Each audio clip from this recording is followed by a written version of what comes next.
Introduction. Can church protection and faith be married? Is your church still a safe place? Security expert Eric Konohia and pastor protection specialist for the church, Andrew P. Surace, answer these and many other questions about why the church in America must begin to look at these difficult issues. Discover what the Bible says about self-protection. What are some of the most dangerous times and places in your church? Why a new mindset is necessary to deal with the uptick in church violence. What Jesus meant when he said, "Be wise as serpents and harmless as doves." Why building a security team does more than just help protect your church. Simple and effective ways to make your church a harder target from those who mean harm. Why it does not take a lot of money, but recognizing and training the sheepdogs already in your church. Historically, churches have been safe places where people have come to find peace and comfort. Over the last 15 years, statistics on church crime and violence have steadily gone up, to the point where today we hear about pastors and church members dealing with violence on an almost daily basis. This book will walk you through the journey of the why, what, and how to make your church a safer place for all who walk through the doors. Written through the eyes of a pastor and a security expert, it is not a book intended to induce fear, but to produce preparation and due diligence to make your church safer. Chapter 1. The Great Illusion. Church is a Safe Place. Being the church has always been a dangerous thing. Going to church has not. In the last 15 years, there have been close to 800 deadly force incidents, DFI, in American churches, with just under 500 ending in death. Compare that with the fact that in the last 30 years, there have been 297 shooting deaths in American schools, and you have to wonder why the conversation on church violence has been so little. Looking back at how first-century Christians lived out their walk with God, it is clear to see that when you took a stand for Christ, you took a hit from both the religious world and the local government and culture of that time. Even more interesting, Jesus knew very well what the dangers of following him would be and didn't mind having his followers take risks. After all, taking this new message of good news to the uttermost parts of the earth would involve many risks, both physically, spiritually, and even emotionally. Leaving your family behind to follow Christ was a huge decision which oftentimes you were not given much time to make. After all, it was Jesus who said, "Let the dead bury the dead. You come and follow me." Luke 9:60. Considering there were no local police departments, very poor road systems, wild animals, oppressive and corrupt governments, you didn't have to look far for trouble. That doesn't even take into consideration the criminal element of that day, which was certainly abundant. While being a Christian still brings certain risks and dangers in many other parts of the world, sitting in a building to worship God with your family shouldn't be one of them. It is one thing to go to and risk your life preaching the gospel to those who are hungry and lost, but quite another when those who are hungry and lost are put at risk just for listening to you. I repeat, Jesus did understand that following him was a risky business, and this is why he said, "Behold, I send you out as sheep among wolves." Matthew 10:16. Sheep are very docile animals with very few defenses. They pretty much depend on a shepherd to keep them safe from any harm or danger. Those dangers could be anything from wild animals looking for a meal, other shepherds trying to steal them to build their own flock, or even their own lack of ability to protect and feed themselves. The wolves, on the other hand, are ruthless and very capable carnivores. They travel in packs and look for the weak and defenseless animal that could be their next meal. Basically, what Jesus was saying when he said, "I send you out as sheep among wolves," was, "I'm sending you out as dinner." The early church met in homes where you allow in those you knew and those who knew you. It was not necessarily a public meeting place where all were welcome. Although Jesus did sometimes teach in the temple, most early Christians met in each other's homes. They even had secret signs and symbols to protect themselves from physical harm, such as the ichthus, which was a symbol that looked very much like a fish. It helped determine where the safe meeting places were, as well as to determine friend from foe. It was, in essence, the secret handshake. If you didn't know the handshake, you did not proceed. This was the setting of most New Testament worship meetings, the homes of friends and loved ones who would open their home for a time of intimate fellowship and worship of God. Yes, there was much violence against Christians, but it was more for being a Christian and having dared go against the tide of the local religious strongholds and corrupt governments, not for being in a certain type of building on a certain day of the week. The truth is that today, many people who go to church are not Christians. The old adage of just because you walk into a garage doesn't make you a car holds very true in this situation. This book is not a book on how to hurt or take out the bad guy, but how to change the mindsets of Christians and pastors and Christian leaders to see the potential risks and dangers that lie in the body of Christ and what we can do to mitigate and/or be better prepared for times of trouble. Jesus said that we were blessed when we were persecuted for his name's sake. There is, however, a huge difference between persecution for his name's sake and being victims of crime. Jesus had no problem with persecution.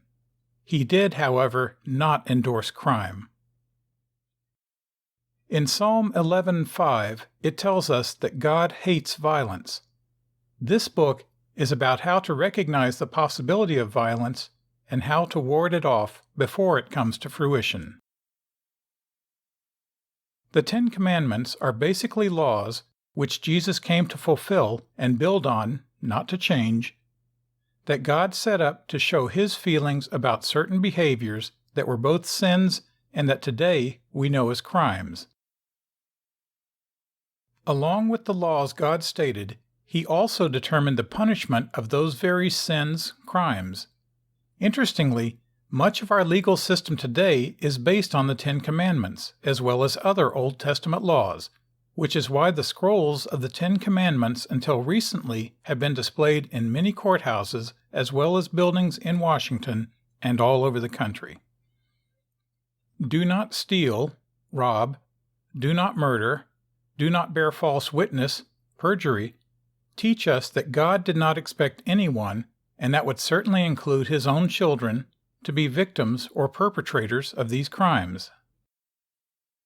To be attacked while preaching the gospel in many ways is not unusual and could even be expected, especially in certain parts of the world. To try to eliminate those attacks when possible, especially attacks on those sheep who have come to be fed, should also be expected and should be a part of our responsibilities as shepherds and church leaders. A shepherd was not just responsible for feeding the sheep, but protecting them from the wolves and other wild animals that saw them as easy prey. Again, this is not a book about retribution. This book is about having a change of mindset to look for avoidance as well as mitigation of the risks and dangers. These can occur to believers in the body of Christ, especially when they are in their houses of worship. Self-defense and survival is one of the most natural things wired into humans as well as just about every animal. Some animals do not have great fighting tools, but they have great survival instincts. Rabbits have holes, birds have trees, and turtles have shells. Self-protection is somehow wired into every living organism. Some can protect themselves by attacking. Others have great sensitivity and abilities to discern danger and know how to avoid it. Some can run fast. Some have a keen sense of smells.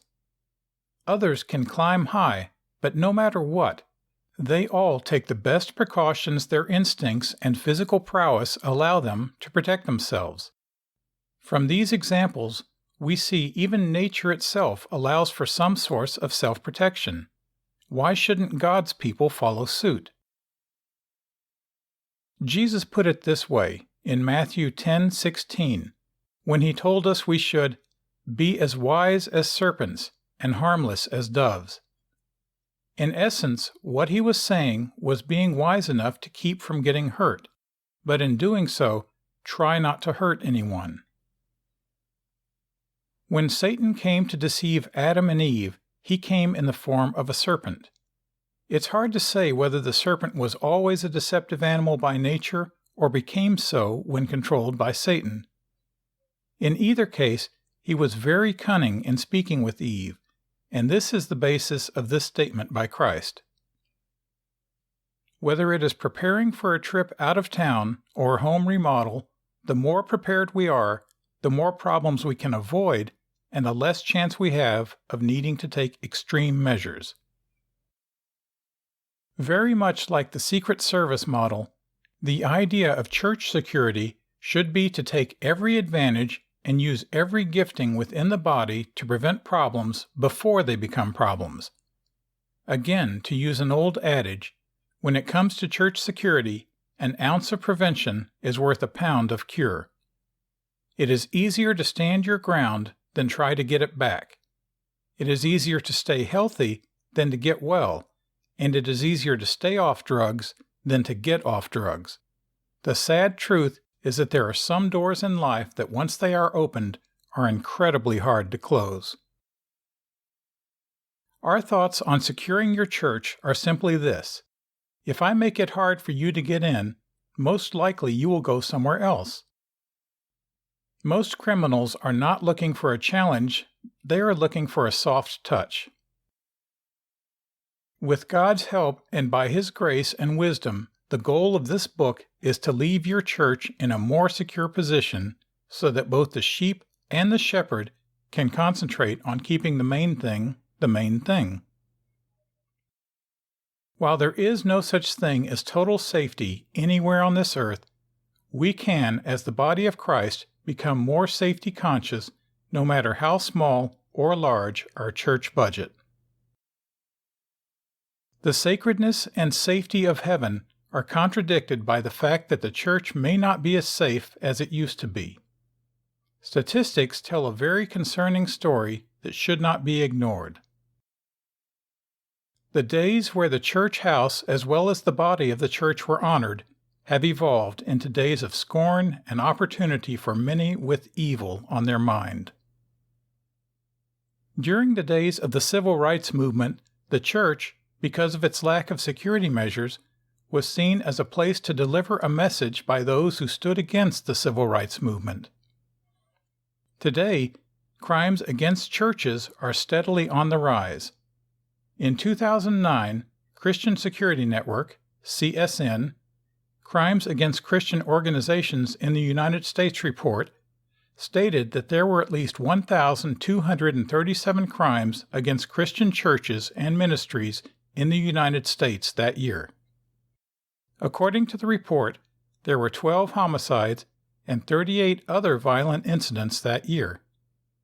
These included 3 sexual assaults, 3 kidnappings, 98 arsons, and over 700 burglaries. There is a clear escalation in crimes against the church from the early days compared to today. This, by the way, does not include a larger number of activities not reported because churches dealt with these incidences internally. The Federal Bureau of Investigation also tracks crimes against churches and other worship centers, as it is a federal matter to carry out a crime against a church.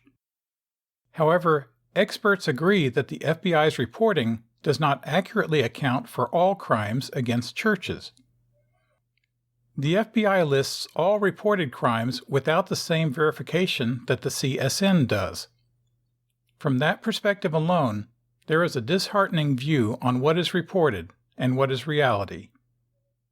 During that same year, the Bureau reported that 1,376 hate crimes against the houses of worship were motivated by religious bias. Note: this finding was 2 years before September 11, 2001, and the follow-up rhetoric of the War on Terror. In 2010, the CSN reported that there were 1,783 incidents compared to 1,237 in 2009. That's an increase of 546 incidents in 1 year. Some may say that's not much, but that's a 69% increase. Each one of those increases represents security and safety flaws that could have been successfully addressed. The other way you can look at that is that houses of worship are seen as easy marks, also referred to as soft targets. If we agree that about 70% of all Christian-based churches have less than 100 members, we can surmise that the majority of these incidents occurred at smaller churches. This would also make sense, as criminals know that it is the smaller churches that usually have the least amount of people, as well as assets set aside for church safety. Whereas the majority of the megachurches have more resources to put into their security and protective measures. This is partly due to their financial capabilities, but it also has to do with a shift in their protective mindset. The megachurches are also seen as mega-targets due to seemingly prosperous lifestyles of many of the well-known pastors, as well as the huge and beautiful campuses they are built on. I dare say, even some of the controversial messages delivered at these meetings makes these churches more noticeable and also more of a target. Did safety in the church ever exist, or did the belief that the church may not be a safe place shift once experts took a closer look at the numbers? With information so much more readily accessible, it's probably a little of both. While crimes in general have increased in every area of life, as well as the number of people being drawn into a criminal lifestyle. Over the years, sadly, the church has been no exception. While violent crimes have become more prevalent overall, it appears that the church may not have changed its mindset as to the thought of how do we become more vigilant and open to protective strategies. The message of the Bible remains the same in its 66 books within, and is powerfully delivered and proclaimed each time the church body comes together. However, the message of safety and security has yet to be properly broached, perhaps because of the perception that to talk about church safety is a lack of faith. The wolves in society have not changed over the years, however their tactics have. Stagecoach robbers and night riders have been replaced with car thieves, burglars, and sexual predators. Opportunity will always close the gap between reason and motive. How does this relate to the church and the rise in criminal activity over the years? One of the main things that has affected the rise of crime against the church is because the church has gone mainstream. 50 years ago, you would rarely see a church or a preacher spreading the gospel on television, unless it was a televised funeral or the Reverend Billy Graham consulting a sitting president.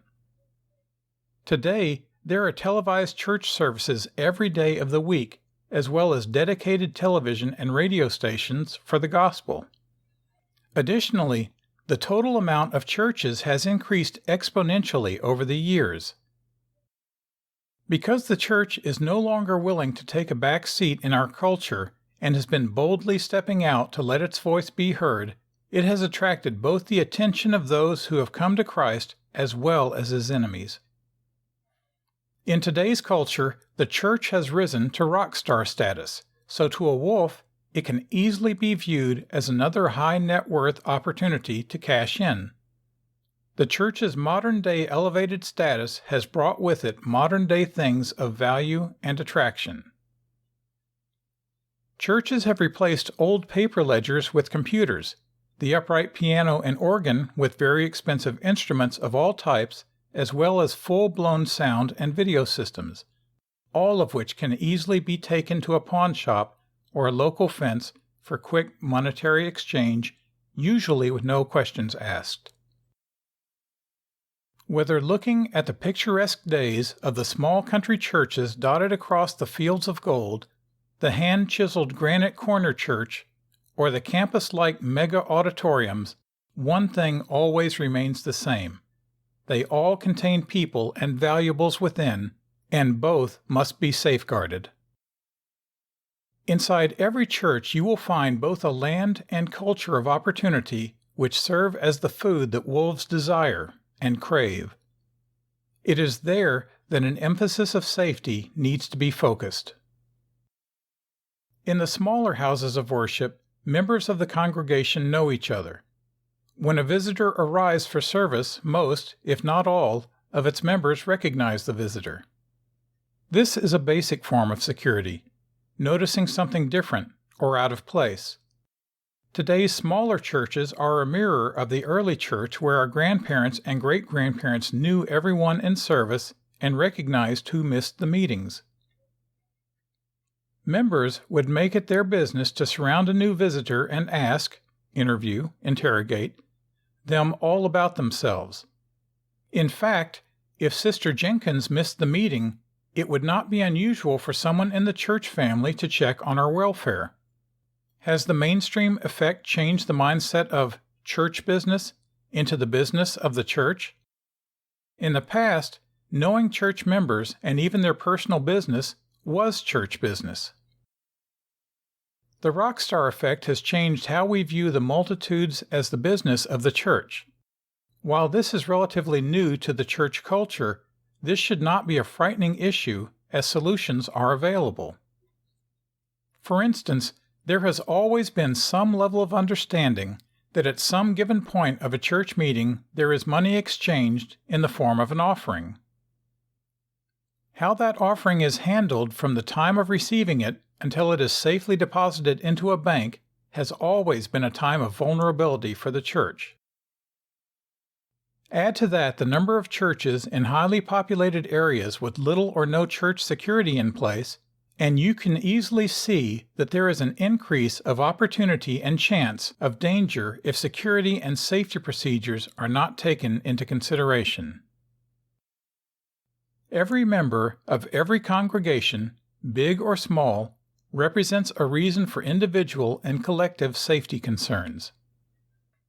Value and opportunity are not always in the form of financial gain. In the past, the message from the pulpit carried influence on how people lived their lives. Sunday's message topic helped guide our families as a roadmap through life until the next Sunday. It was that beacon of light that our families depended on as a guide to righteous living. Today, the message from the pulpit can have a political and/or global focus as well as influence. Just as Scripture delivered can have several meanings, the message from the pulpit can be politicized and may change the way others view the church. This is a relatively new phenomenon that threatens the very core of the church.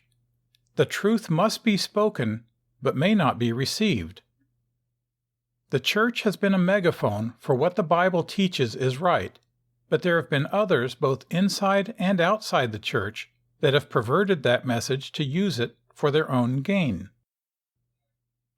Due to the twisting of words and beliefs by a certain few, the mention of the church can raise a flag for safety concerns because of those angry or in disagreement with God's Word. That being said, we must not water down our message or run from those enemies of the cross. Instead, we must be prepared for what may lie ahead. You will see as we progress in this book, this will provide ministry opportunity as well as a sense of belonging to those who are called to the ministry of protection and safety. I am in no way alleging that the church is sitting ducks for all criminal activity, but we have to ask ourselves two legitimate questions. How safe are we, and how can we become safer? This book is a guide to help change the church mindset in the area of church safety, to open its eyes not so much to the problem, but to the solutions. Chapter 2. Can Faith and Security Be Married? I find it very interesting that the Bible says very little about church protection, yet the concept of protection runs from Genesis to Revelation. Before you go too far with that thought, I might also remind you that the words Trinity or rapture are not in the Bible, yet it is filled with allusions to both. Actually, our churches are filled with many things not listed in the Bible that are not unbiblical. Take, for instance, air conditioning, pews, platforms, and pulpits. All kidding aside, you don't have to look far to see that one of the primary roles of God is that He is our protector. Remember, we said in the first chapter that sheep were relatively defenseless animals, and when looking for the right animal to describe humanity, Jesus chose sheep. Yes, the idea of protection runs rampant throughout the Bible. God put fiery angels in front of the tree of life to protect sinful man from eating of it and living forever. Imagine a world where you could get sicker and sicker and never die. God used an ark to protect Noah and his family from the flood. He supernaturally protected the Israelites as they wandered aimlessly through the desert for 40 years. He did this in many ways, including supernatural intelligence gathering, as well as angelic intervention to help them win wars against their enemies. While God helped Israel supernaturally, they still had to fight. In all things we are called to co-labor with Him. Like it or not, part of being created in God's image is the desire to protect those we love and to protect ourselves from the enemies we are supposed to love. Yes, the wise as serpents thing is at work again. As we look at the ideas of protection and safety for the church, the white elephant in the room is, will that conflict with our faith? Is using certain safety or protective measures to protect God's children, as well as our own, in conflict with God's will? We will look into this thought using the Bible first to give us guidance, and then we will look into our everyday life. If something is to be good or bad, it must be consistently one way or the other. As the book of James tells us, a fountain cannot bring forth both fresh and salt water. James 3:11.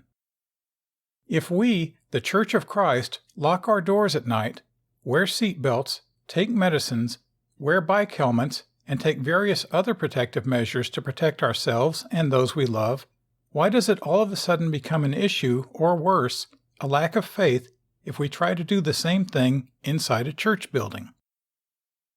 This is especially interesting because the reality is we are the church. We just meet at the church house. With that same logic in mind, if as Christians we secure our own homes, why not a place where we come together to worship God? Let's be honest. Enemies are a part of life. The minute you take a stand for anything, you will find out who your enemies are. Jesus tells us to love our enemies, yet at times He sent the disciples out with swords. When the high priests and soldiers came to get Jesus, Peter, as usual, was the first to act. With one swipe of the sword, he cuts off the ear of one of the soldiers. Much to his surprise and embarrassment, Jesus picks up the ear and puts it back on, good as new. He then sternly corrects Peter and tells him to put the sword away, not throw it away. He then allows himself to be taken away by the army of soldiers. John 18:10-11. There are two things important to note here in this passage. First, we see that there are times when, for the will of God, we must suffer persecution. As we said in the last chapter, preaching the gospel will often bring persecution. Jesus knew this had to happen to fulfill his destiny, which was to die on the cross for the sins of the world. That being said, the other thing to note is that he did not correct Peter for carrying a sword, merely for using it at the wrong time. Like everything in life, timing is everything. I would also mention it was Jesus who told his disciples, "If you don't have a sword, sell your cloak and buy one." Luke 22:36. Why would Jesus tell his disciples to buy a sword unless he both understood and agreed with the idea of protecting both themselves and others if the situation arose? The most often used name for God in the Old Testament is the Lord of Hosts. That word hosts in the Hebrew is armies. He is the Lord of the armies.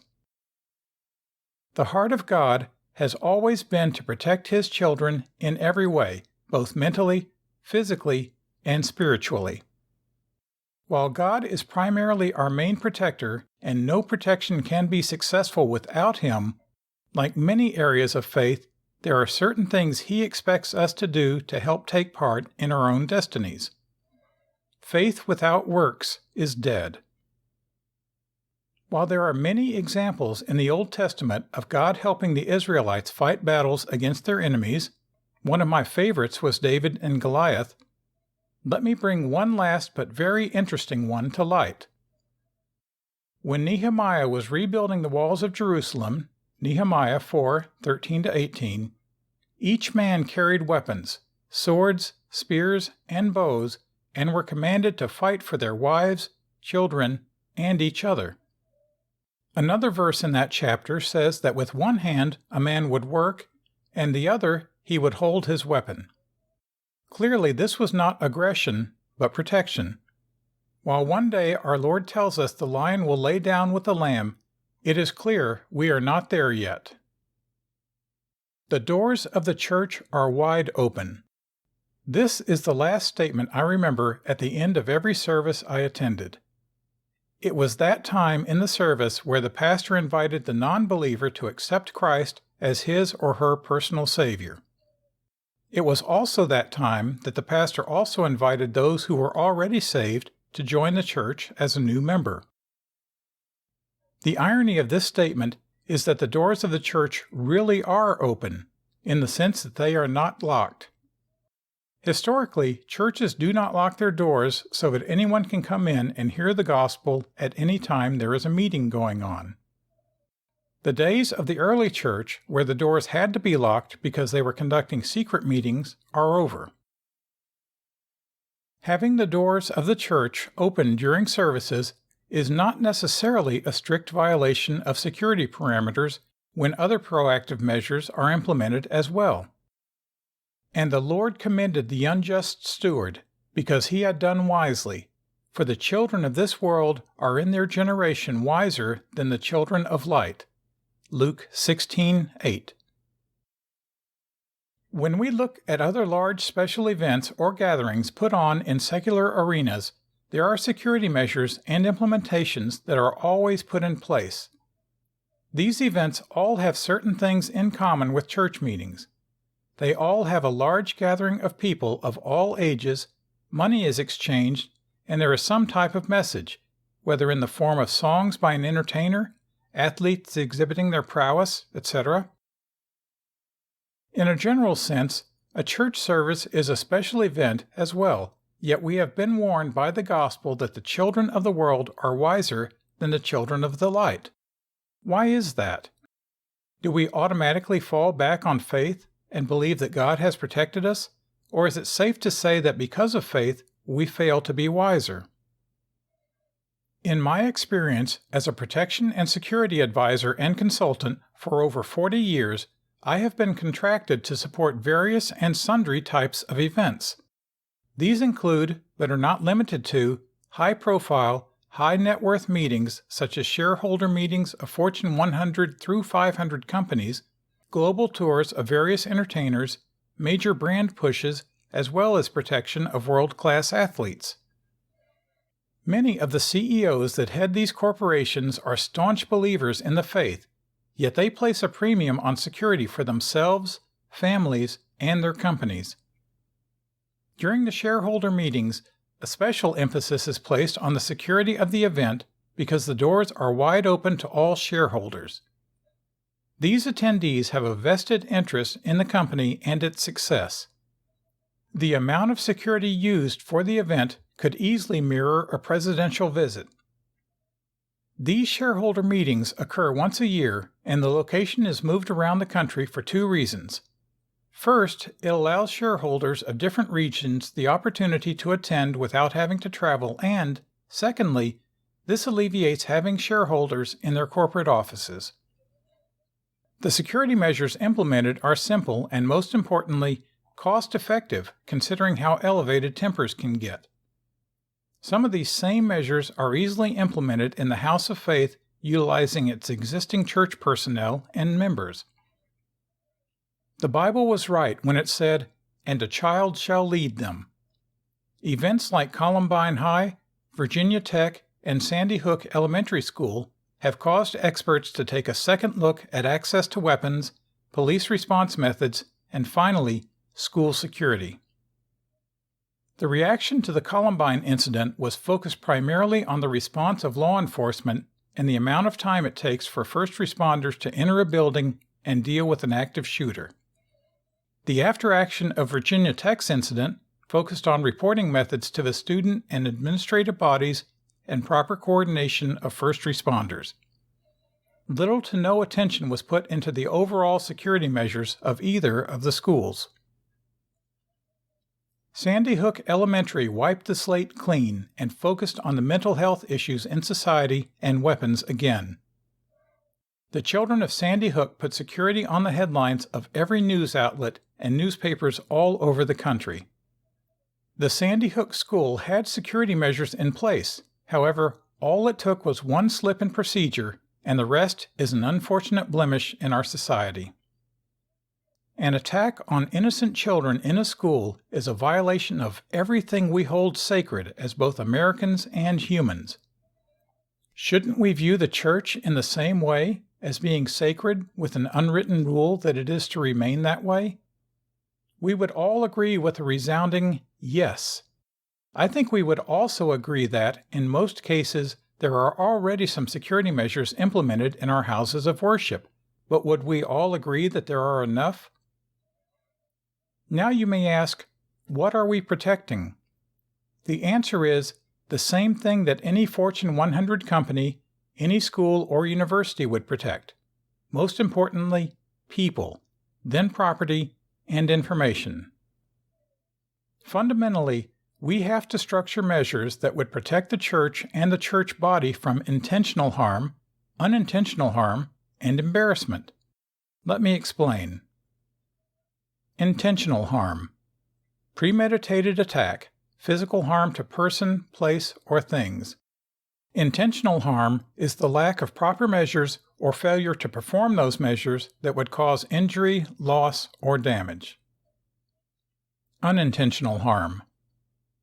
An example of unintentional harm or unintended harm to the church would be leaving personal information in an unsecured location that someone could see.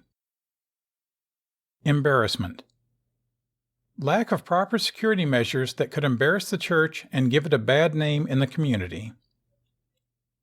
In an elementary school, each teacher and office staff member represents a security person deputized to perform simple measures. When all are performing their simple tasks, you formulate a protective human intelligence gathering fortress working for one common cause, the safety of the children. Historically, schools have been a safe haven for children for the 6 to 8 hours they were there. If we take that concept and transfer it to the house of worship, we can simply increase security measures at a minimal to no financial cost. Making the church safer can be accomplished without dipping into the church funds in any major way. Several years ago, when I submitted a proposal to a local megachurch to provide executive protection for their pastor, I was asked to meet with 2 deacons to discuss my proposal. We spoke for about an hour, but they never asked me one question about security methodologies or what, if anything, I needed from them. It was then that I knew that I had to start slow with them in order for them to grasp the concepts I would implement. Security has been a long ignored tool in the American church, but needs to change with the times. When I sat down with the pastor, I explained to him that in order to protect him effectively, I had to assess the church's existing security standards. He was receptive, but assured me that his church was safe. I won't elaborate on the findings of my assessment. However, when he read my recommendations, he was astonished at how wide open his church was to harm should the wrong person decide to cause a problem. I reassured him that I was not reinventing the wheel, but improving upon his existing protocols. It is important to stress that point here. This book is not intended to discount what you are doing now, but to build upon that foundation to make your church a harder target that is seen as less desirable to the wolves of the world. Each of those measures will be broached in this book so that every church leader and member can feel more empowered and safer in their own house of worship. It was the Apostle Paul who said, "We walk by faith and not by sight." 2 Corinthians 5:7. I understand the meaning of this scripture as it puts the emphasis on God's Word being the roadmap in our life. By having faith in His words, we will live a more bountiful and righteous life, becoming more like Christ. However, to walk by faith does not mean that we are not to use good, sound wisdom when available to us, whether in security or in any other area of our lives.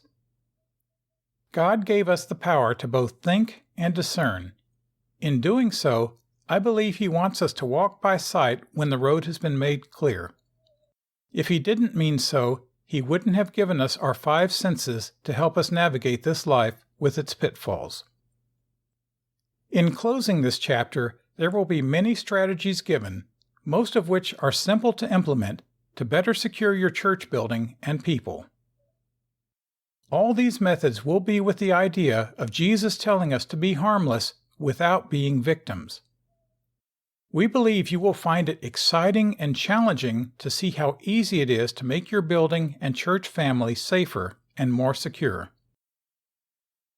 When we send our children off to school or loved ones into the public arena, we expect safety measures to be in place for them. Why should we expect any less from the kingdom? While accidents will still happen and bad things will still be a part of life, being prepared to the best of our ability, combined with the help and wisdom of God, will greatly reduce our liability and risk. While faith is the only thing that pleases God, and by it we procure all His promises, it is by good, godly wisdom that we navigate many of life's twists and turns. By implementing good security measures when possible is good, godly wisdom. Chapter 3. Who's that knocking at my door? Wolf or sheepdog? It is a fact that the only person mentioning wolves in the 4 Gospels is Jesus. The Pharisees didn't mention wolves. The townspeople didn't mention wolves. Even the disciples didn't mention wolves.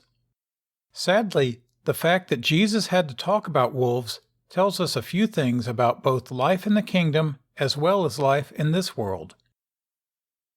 Wolves, like every animal, come in different types and varieties. To name a few, there are political wolves that feed off those who buy into the lies and rhetoric of politics. There are legal wolves who hide behind the law as well as break laws at will to accomplish their agenda. There are even wolves whose goal is to attack and destroy marriages and families. The types of wolves we will be dealing with in this book are those who prey on churches and God-fearing people because in many ways they are easy targets. Unlocked doors, friendly, trusting, and preoccupied people often make soft targets. This, my friend, is my church and yours. When you think of a wolf, there are not many nice things you can say about them. Even in the nursery rhyme Little Red Riding Hood, the big bad wolf is portrayed as a deceptive and cunning killer, looking for dinner, which, by the way, is not much different than the way Jesus portrayed them. The animal kingdom, like the human race, is filled with all types of personalities, some good and some bad, all different. Wolves are hunters by nature, and nature was kind enough to gift them with all the right tools to get the job done. The wolf, while not spoken of very kindly, is spoken of very consistently. He is a predator par excellence, and his favorite food is the food that puts up the least fight. Not much different than the schoolyard bully, the wolf goes for the easy mark. That food is sometimes the peaceful and clueless sheep. While there is a time to die for your faith and beliefs, it's not something that we usually go out of our way to do. Why? Because God also put a particular gift set in us, the gift of self-preservation. While man may be the smartest of all God's creatures, he is far from the strongest. In fact, we may be one of the most vulnerable of God's creatures. During the Black Plague, something as insignificant and small as an infected flea put millions of people to death. It was said about the plague, you had lunch with your family and dinner with your ancestors. However, God has given us two things that have kept humanity alive and well throughout the ages, despite the incredible obstacles we endured. They are an incredible brain and a natural-born instinct to protect ourselves and those we love. Let's look at the two basic things that Jesus said about wolves. First, he said that wolves would be cunning and deceptive. Wolves would dress in sheep's clothing to deceive the sheep and take advantage of them. Their attacks would be subtle, surprising, and deadly. Now it is important to note that while the references to wolves made by Jesus mostly describe the spiritual danger they would cause, it is quite easy to see that Jesus also implied wolves could be physically dangerous, looking to cause physical harm to God's servants and His people. As we have stated before, persecution for one's faith is one thing, criminal activity is another. As we look a little further into the makeup of wolves, we see that they are very dangerous to sheep. They are sheep's natural enemies. One of the reasons is because wolves are carnivores and sheep are dinner, with no real protective weapons. When Jesus said, "I send you out as sheep among wolves," he was saying that there was a good chance that at times our lives would be in danger, and in reality he was okay with that. Perhaps the most obvious thing about sheep is that they are an animal that must be led and protected at times, even from themselves. One of the things we will talk about later in this book is that among the sheep there are sheepdogs, called to protect the sheep from such harm and danger. What we really need in the church is a new mindset, one that allows us to truly understand the heart of Jesus. The heart of Christ is not that we become hunters or aggressors, but wise as serpents and harmless as doves. We are called to do as much as we can to protect ourselves and then leave the rest in God's hands. You might be saying, "I have not had church security in 20 years and nothing has happened." For that, we say, praise God. He is our ultimate protector, but that does not remove the responsibility to do our part. He is also our protector when we wear seatbelts, life jackets, bike helmets, and many other things we do to protect ourselves. Because the church is an embassy in a hostile territory, it is wise to protect its borders as well as its people. As our culture becomes more and more broken and violent, with less and less respect for the laws of God and the land, churches will more and more likely become targets. When the church takes an unpopular stand on divorce, abortion, or other political hot potatoes, wisdom tells us to be watchful. Whenever you take a stand for any principle, you will quickly find out who are those against you? In 1 Corinthians 16:13, Paul tells us to watch, stand fast in the faith, be brave, and be strong. Let all that you do be done in love. The object of church security is not to become hunters of wolves, but to be aware of them and not become their meal. We are called to be watchful strong and to walk in love. This can be done in a proactive but loving way. Whether it is a mass shooting, vandalism, or child abuse, measures could and should be taken to do our best to protect both the sheep and the shepherds from harm. It is the combination of watching and praying that will give the church a strong security team and presence in its community. There are 3 types of harm that we will be talking about throughout this book, most of which are highly preventable with some due diligence and watchfulness. The first type of harm, and perhaps the most dangerous, is intentional harm. Intentional harm is when someone has it in their heart to do harm to either the shepherd or any member of the congregation for any reason whatsoever. Whether it is a personal, political, or spiritual vendetta, their sole purpose is to do harm and bring vengeance or violence. The second type of harm we mentioned in this book is unintentional harm. Unintentional harm can be equally as dangerous, but is not pre-planned, nor does evil necessarily lie at the root of the problem. The final type of harm we will be talking about is simple embarrassment. The reputation of many churches can be easily damaged in a community when someone inadvertently does something that looks bad and word gets out. Once a church gets a mark against its name, it could take years for it to be forgotten. So, whether it is intentional, unintentional, or embarrassing, the idea of the church security team is to limit as best as possible all 3 scenarios from bringing harm to the sheep, the shepherd, or to the name of the church. In the next chapter, we will give examples of all 3 types of harm and how a competent church security team can help alleviate the dangers they present. The Bible gives us parables as great metaphors, analogies, and comparative examples that we can use for our lives. The best way to symbolize the importance of this book on church safety is to do the same. Think of the majority of the church attendees as sheep. They flock together for church meetings with no intention to do each other any harm. Their intent is to fellowship together with their shepherd, their pastor, to worship God, and to hear the words of life to take them back to their normal lifestyles.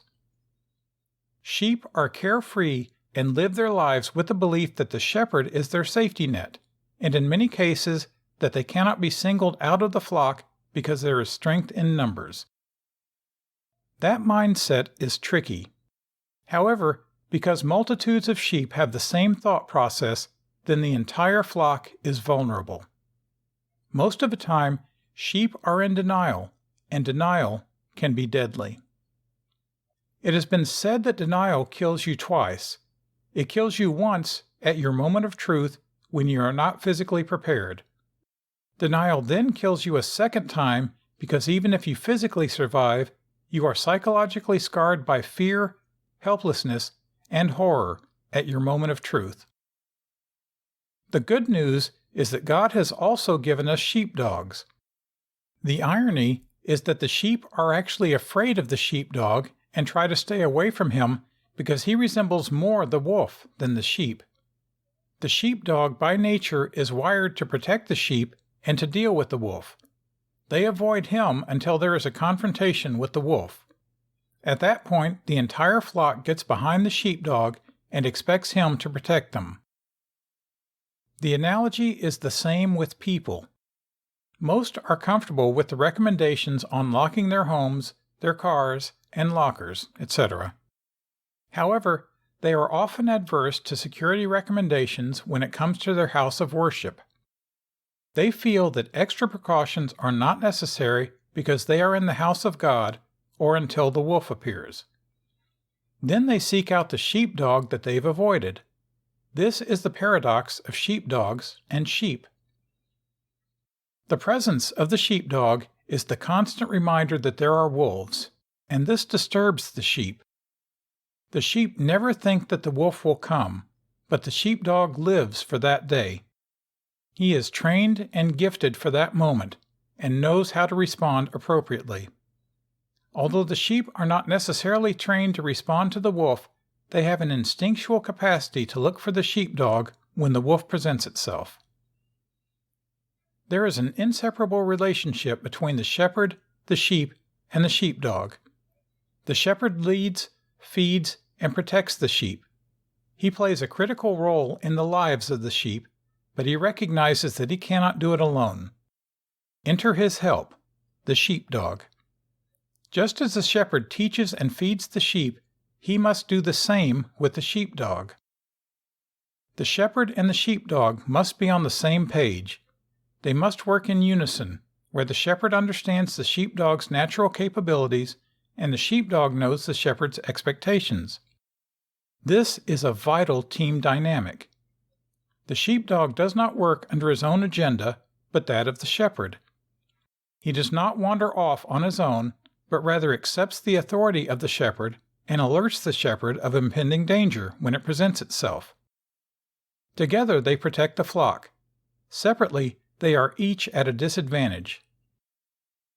Unfortunately, many houses of worship are not keen to having trained security or police officers around until something happens. Then they anxiously await their arrival. That's not how the sheepdog works. Sheepdogs are protectors and preventers by nature. Law enforcement will diligently investigate the incident after it has occurred, but wouldn't it have been better to have the sheepdog present to thwart the event before it took place? Sheepdogs need to be with the flock. They are very comfortable with the flock because sheepdogs are sheep that have been given by God the gift set to be sheepdogs. There is one special trait that the sheepdog has over the shepherd or the sheep, and that is his ability to take action and survive in those situations where most sheep cannot. The wolf is a predatory animal that focuses his attention to defenseless animals that are easy targets. They target when there is a need to feed, and they decide when that is going to happen. The well-trained sheepdog and team dynamic with the shepherd can force the wolf to move on to the next flock where there is little to no protection, as we described earlier. Edmund Burke said, "There is no safety for honest men except by believing all possible evil of evil men." Most of us believe that being a shepherd is a calling. The sheepdog understands the mindset of the sheep and the tactics of the wolf. We believe that real sheep are born that way and that others choose to be sheep-like. We strongly believe that in some sheep resides the potential to be a sheepdog. If you take the average mother who nurtures her child and then place her in the situation where she feels her child is in danger, then watch the sheepdog-like response in her. She did not get trained in a school to do that. It is an instinctual response. That is a shift in mindset. Just as some sheep can recognize the wolf during the attack sequence, there is a significant level or awareness by the select few over the rest of the flock. Herein lies the group that, if trained properly, can exponentially fortify the safety of the church. They, however, must choose to be converted, trained, to be the sheepdog, and to face the wolf, rather than fall back to the protection of the shepherd and the natural sheepdog. This process can be done with little to no financial investment. The only investment is commitment and time to be properly trained. We cannot change the wolf, its breed, or their need to hunt. Even in those cases where people raise wolves as pets from a pup, you cannot change the genetic makeup of what they are capable of doing. When placing that domesticated wolf amongst the sheep, they still need to be watched by the sheepdog that will instinctively pick up on attack behaviors. This is also the same for the church. Like it or not, There are domesticated wolves that are trying to change their behavior so as to present themselves as wolves in sheep's clothing. Remember, this is nothing new. Jesus said it over 2,000 years ago, and nothing has changed. Sadly, we can no longer live in the denial that no one would harm someone in church. It is time to identify and train the sheepdogs, which is the aim of this book. Fasten your seatbelts as we begin the adventure of serving as protectors in the house of God. Chapter 4. New Times Require a New Mindset. So we have discussed why security and safety in a church is a good thing as well as a God thing. We have talked about what the Bible says about protection and how even Jesus himself understood the need of protection at times. Why is it, however, after decades of churches being considered sacred and places of understood protection, are we writing a book on protecting your church? Because it is a new day, a new culture, and our world, as we know it, is not what it used to be. We are living in a post-Christian America. Many Christians don't believe that and got mad when President Obama said that we are not a Christian nation. When you consider that one of the top exports of America is pornography and shows like Jerry Springer get aired all over the world from America, you have to wonder if perhaps our president may have a very strong argument. The real truth is that there are many people who do not feel the same way about church and houses of worship as we do, and many who blame churches for their problems, even the problems of our country. When the government took the Bible and prayer out of public schools, they created a huge vacuum that had to be replaced with guards and guns.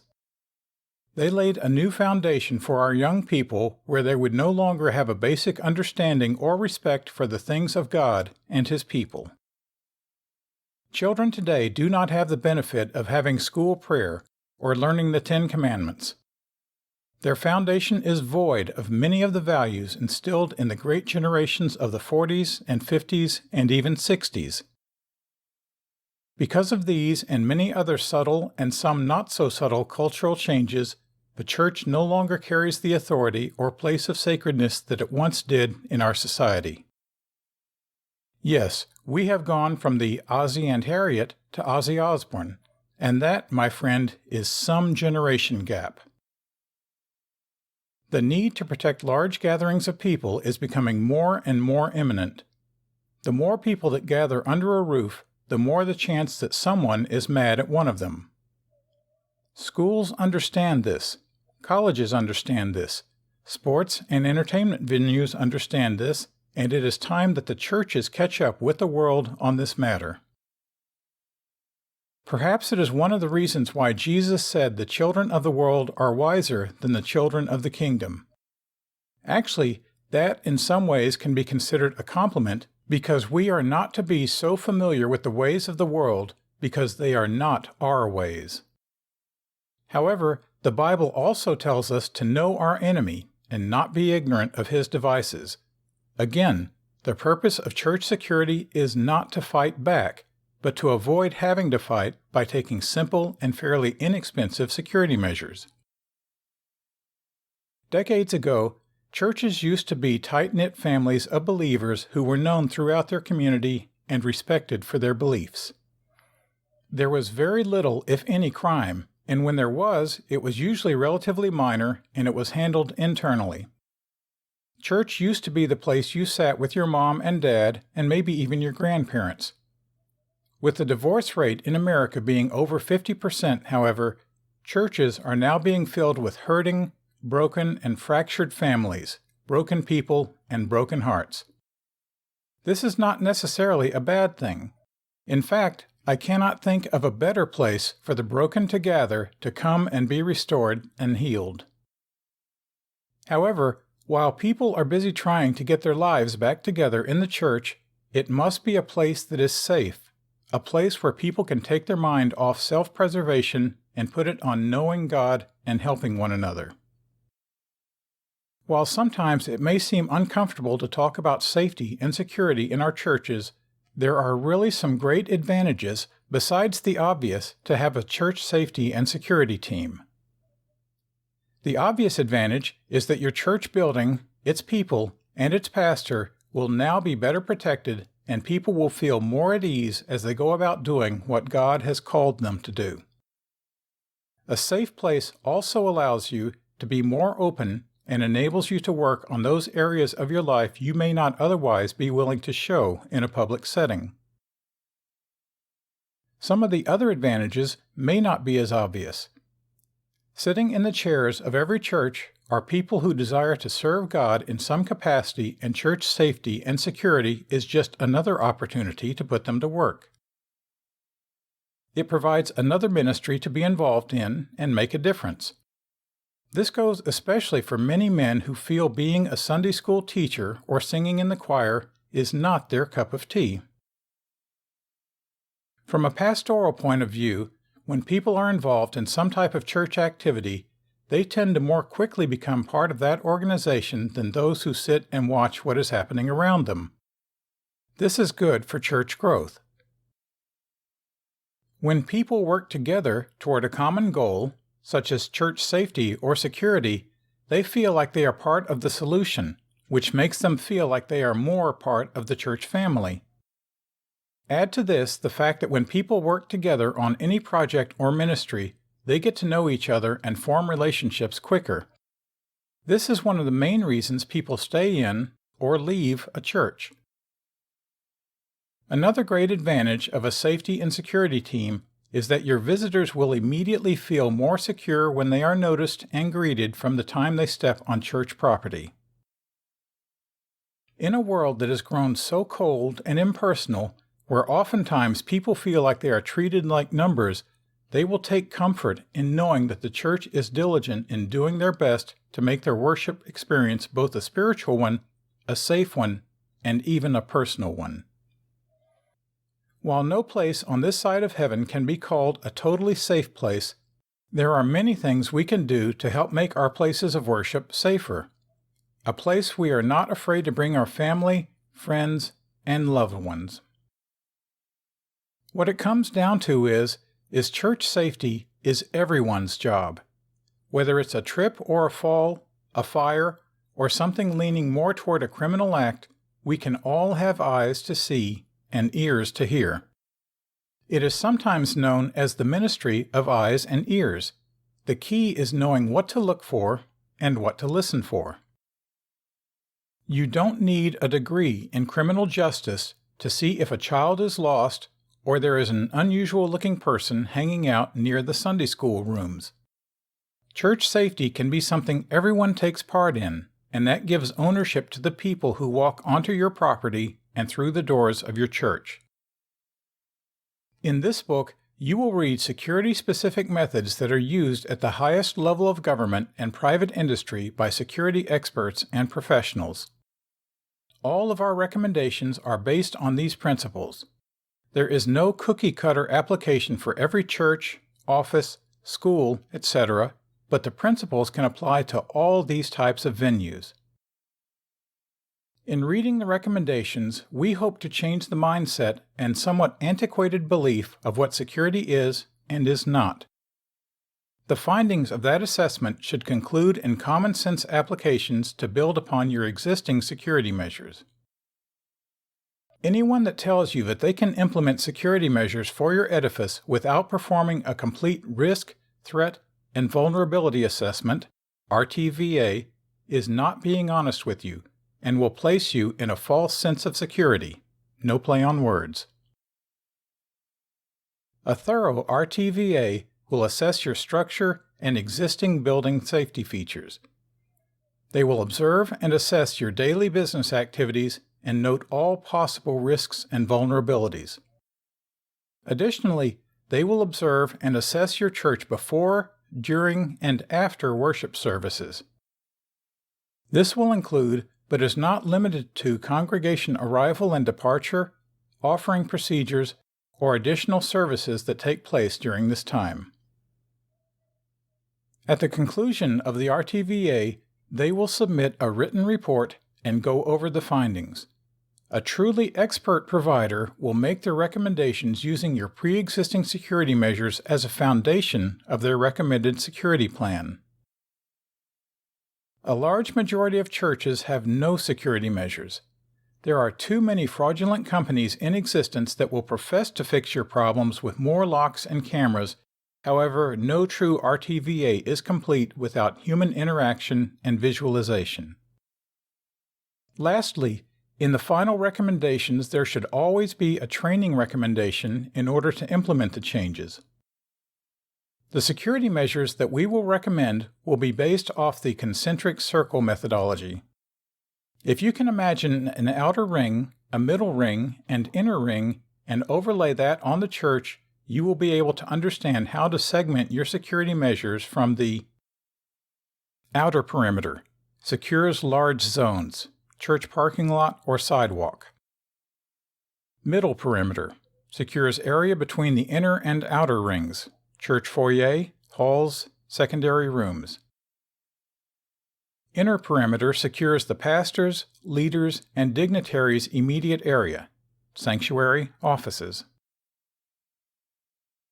The concentric circle principle is the same progressive concept that is used for the White House, United States Capitol, and other high-profile protected establishments to protect it and those that populate them. The premise of this concept is that security measures are progressively more defined as you move towards the inner circle. The key to making this work is a staff that is trained to be security aware. In most cases, we are not talking about having sentries posted at every corridor and door of the house of worship, but the strategic implementation of reasonable and effective policies. A well-organized security structure is a strong deterrent against many threats. In the upcoming chapters, this book will address each area of concern specifically, with recommendations that will afford you the proper mindset to adjust where needed. In the security industry, a proactive mindset is key. You don't want to have to clean up a mess, you want to keep it from being made. To that end, it is important that our recommendations are not just to instruct on how, but more importantly, on why. When you know why, you are able to adjust on the fly and still be effective. For instance, there should be a parking lot ministry that is responsible for safeguarding people upon their arrival and departure. Any areas of isolated parking can be an area of concern and risk. The addition of having someone visibly managing or overseeing the parking lot is a huge deterrent in presence alone. In the church world, we call this the ministry of presence.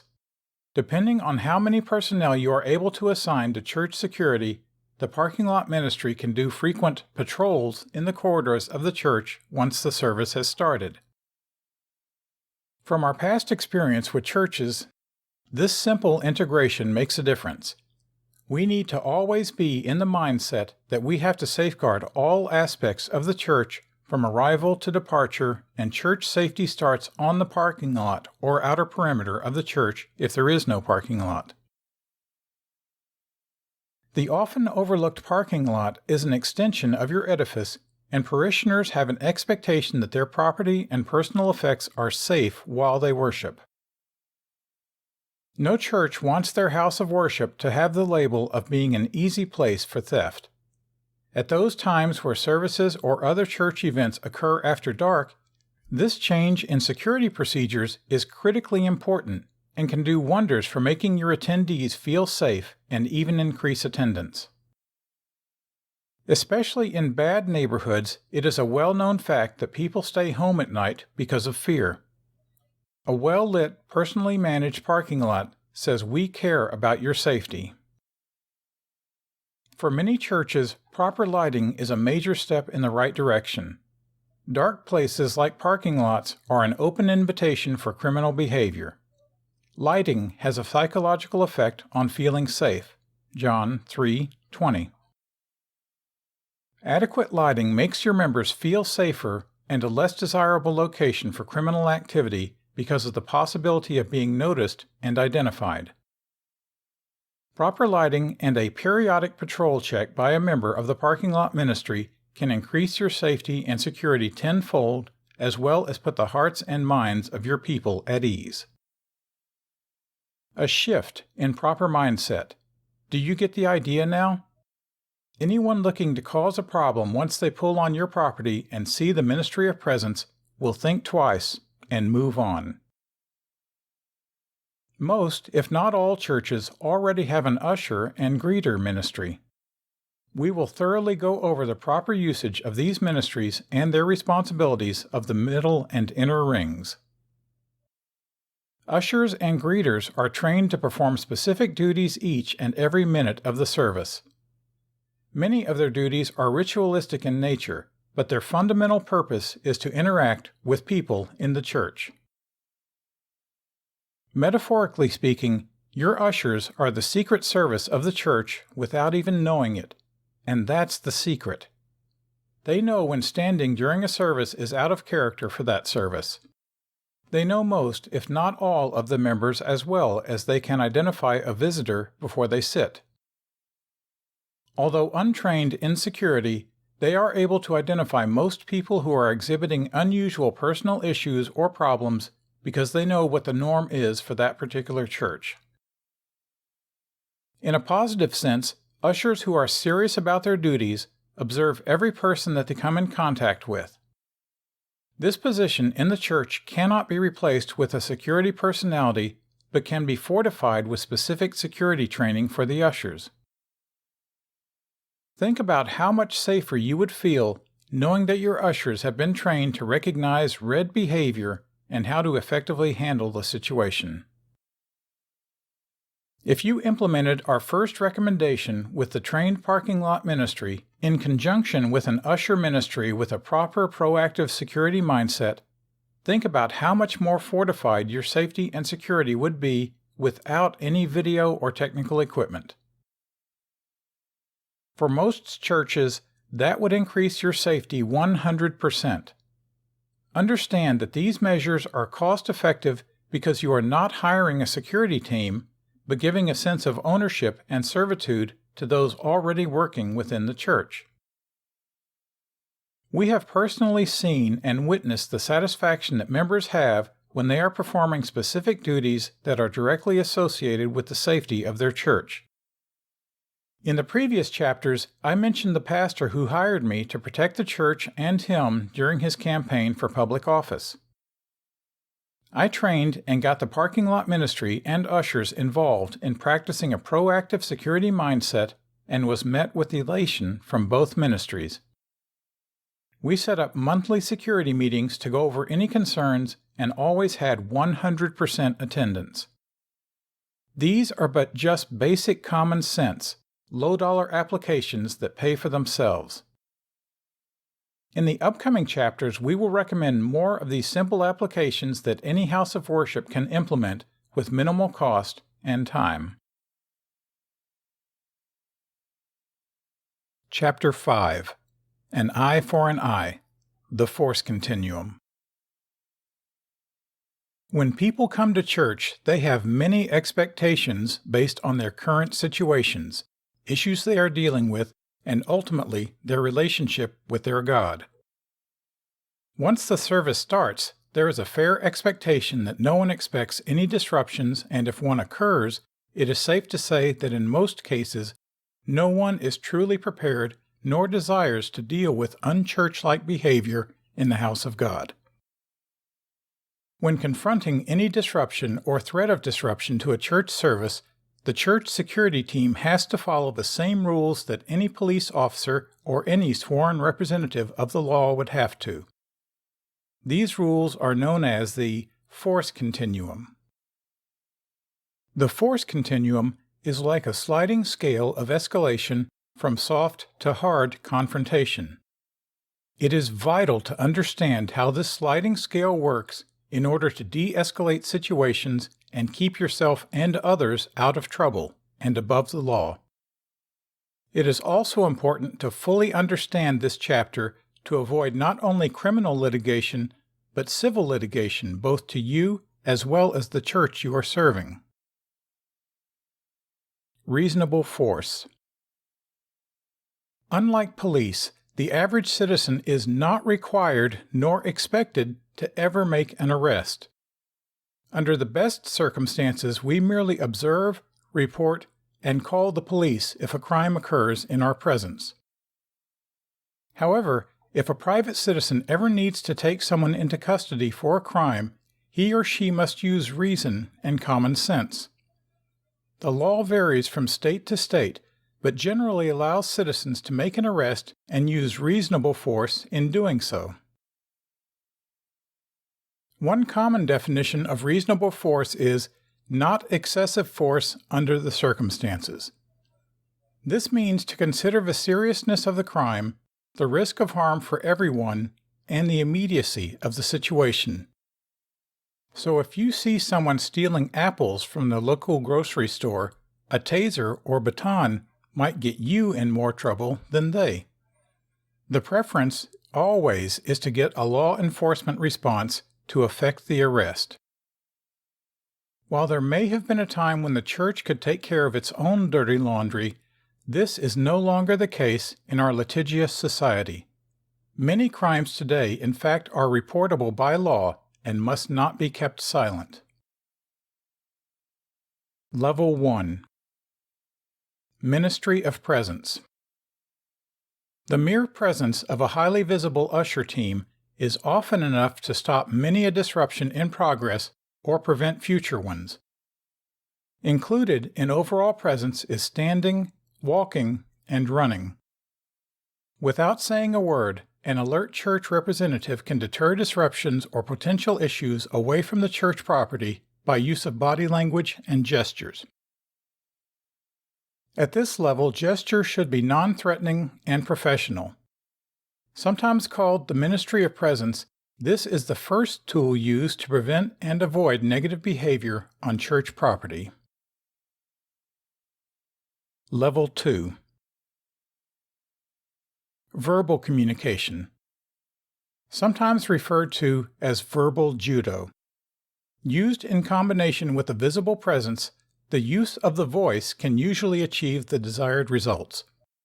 Words can be whispered, used normally, or shouted to be effective. The content of the message is as important as your demeanor. It's always best to start out calm, but firm and non-threatening. Choice of words and intensity can be increased as necessary or used in short staccato-like commands in serious situations. The right combination of words, in combination with church presence, can de-escalate a tense situation rather quickly and prevent the need for a physical altercation. At this point, I should mention that physical altercation should always be avoided as much as possible. Besides the danger to the people fighting, there can be collateral damage as well as legal retribution brought on by the person intending to cause harm or disruption. At times, the person causing the problem may actually try to lure your usher's security team into a physical altercation so that they can bring a lawsuit against the church. Training and experience improves the ability of the church representative to communicate effectively with everyone, including the police, and know what response is called for in case a situation arises. Level 3. Assuming the first two measures have failed, the next level of response is control holds and restraints. Certain situations may arise where words alone do not reduce the aggression in an individual. Sometimes you will need to get involved physically. At this level, minimal force would involve the use of bare hands to guide, hold, and restrain. This does not include offensive moves such as punching, tackling, and choking. Pain compliance holds could apply here, but only after ordinary holds fail to control an aggressive individual. From this point on, it is our recommendation that only specially trained security individuals deal with the end of the force continuum, where a baton or similar defensive instruments may be used. At this level, a baton may be used as a self-defense mechanism to block blows or temporarily restrain a suspect. Handcuffs may also be used as a restraint device only if the person has been trained to do so.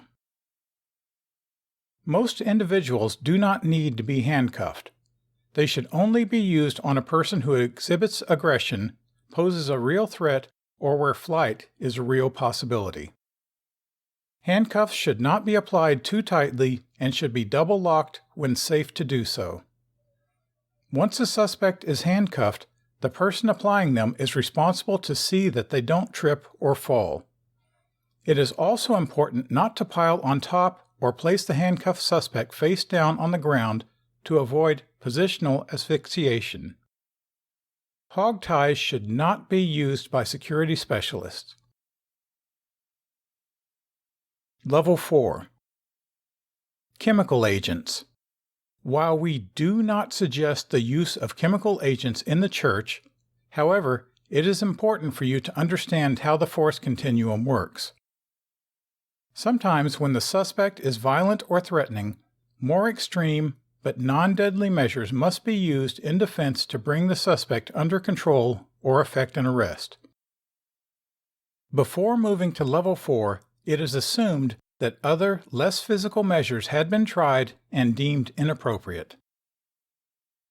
When used by surprise, pepper spray and tear gas is an excellent distraction, allowing the security specialist time to get away, call the police, or subdue the suspect. Contrary to media advertising, pepper spray does not have stopping power or cause paralysis. An assailant can still grab you, punch you, stab you, or shoot you, and will definitely be angrier after being sprayed. Also, tear gas may not be effective on the insane, addicted, intoxicated, or hysterical persons. Tear gases, CN, CS, and OC, can be handheld, hand-thrown, or propelled. Security specialists usually only get involved with handheld canisters containing pepper spray. Pepper spray should not be used to protect property or to enforce business rules. Remember, it's a defensive weapon. Pepper sprays need to be directed in the suspect's face for maximum result and not sprayed wildly at groups of people. Even though considered non-deadly, chemical sprays can cause a severe reaction and even death to a suspect with medical or allergic conditions. Also, pepper sprays have a blinding effect, and care must be used that spray victims do not fall downstairs or walk into traffic or operate motor vehicles. Level 5. Temporary incapacitation. To use force under Level 5 means that the situation was so extreme, violent, and immediate that it was necessary to temporarily incapacitate a suspect prior to the arrival of the police. This includes the use of all methods of non-deadly force, beginning with the empty hand up through and including impact tools such as a baton. At Level 5, properly used defensive and offensive moves are allowed under the right circumstances. Chokeholds and carotid neck holds can be used, but at great risk. Although still taught at many police academies, neck compressions are very risky and used only in extreme situations. Baton blows to the suspect's head or throat can be deadly and inconsistent with professional training standards. Temporary incapacitation is used to stop a suspect from injuring you or others long enough to handcuff and restrain them. Baton blows to soft tissue and certain joint areas are all consistent with professional security training standards. As a general rule, stun guns are part of Level 5, but should not be used by security specialists except on special posts and only by those authorized and trained in the use and effects of the device. Stun guns are handheld devices, and some, like the air taser, propel charged darts on leads at a suspect. Level 6. Deadly force. Deadly force should only be used when you are in immediate fear of death or great bodily injury at the hands of a perpetrator. It is only then that you are authorized to use deadly force in most states. Check your state laws to be sure. Deadly force can be applied with your hands, impact tools, or with a firearm. There are no rules other than negligence for applying deadly force when it's justified. However, deadly force is the highest standard and must be justified. The force continuum will be considered in the aftermath as a test to see if other alternatives were used first and were more appropriate. For everyone, the use of the firearm is the most troublesome because of the range of the bullet. You may be justified in shooting an assailant standing in front of you, but not justified for wounding innocent bystanders. Similarly, you may have been justified in shooting a person charging at you with a knife, but not justified after he turns to run away. Handguns should never be pulled and brandished as a deterrent or be used as a control tool under Level 3. The use of armed personnel in the church is an extremely difficult decision to make. In many states, it is illegal to carry a handgun within the boundaries of church property unless you are a sworn officer or have the explicit permission of the pastor in writing. That withstanding, it should never be viewed as the solution to all of your problems. Carrying a handgun legally while performing security functions has been a long-standing debate among security professionals. We are not anti-gun, anti-Second Amendment advocates. However, we are proponents of responsible handgun application. Carrying a handgun is a double-edged sword that assuredly will result in some court proceeding, whether criminal or civil, even when justified. This is why prevention and avoidance is so important in your church security philosophy. So much trouble can be avoided by being alert, knowing what to look for, and having people trained for a proper reaction. Chapter 6. Trouble in the Outer Limits. In the church world, some people bring their problems to the altar and some come to the altar to cause a problem. This is not a common thing, but you only have to be right once to save your church or ministry a lot of embarrassment, bad press, and possible physical harm to those at the altar. The object of this book is to spot those people who want to cause a problem and either help them to help themselves or keep them from causing harm in your church environment. As a church, we welcome all people who truly want the help of God. However, not everyone that walks in the door is a sheep. When the wolf calls, the shepherd must have a plan. In people, trouble works from the inside out. However, when it comes to troubles in the church, it works the opposite. If you are going to have trouble in the church, it has to make its approach from the outside in. Be it by bus, car, or foot, all trouble must first walk in the front door. Since the vast majority of everyone entering the church building walks in some type of main entrance, you can set your security up in 3 basic parameters: outside the front door, inside the front door, and private office and staff areas. Breaking your security into layers or rings, we will explain this further in Chapter 7, enables you to use more people to both see a problem and prevent a problem. That is why it is important to see the problem as early as possible so that there is time to decide the best way to deal with it in a way that is most efficient and causes the least amount of distraction and/or damage.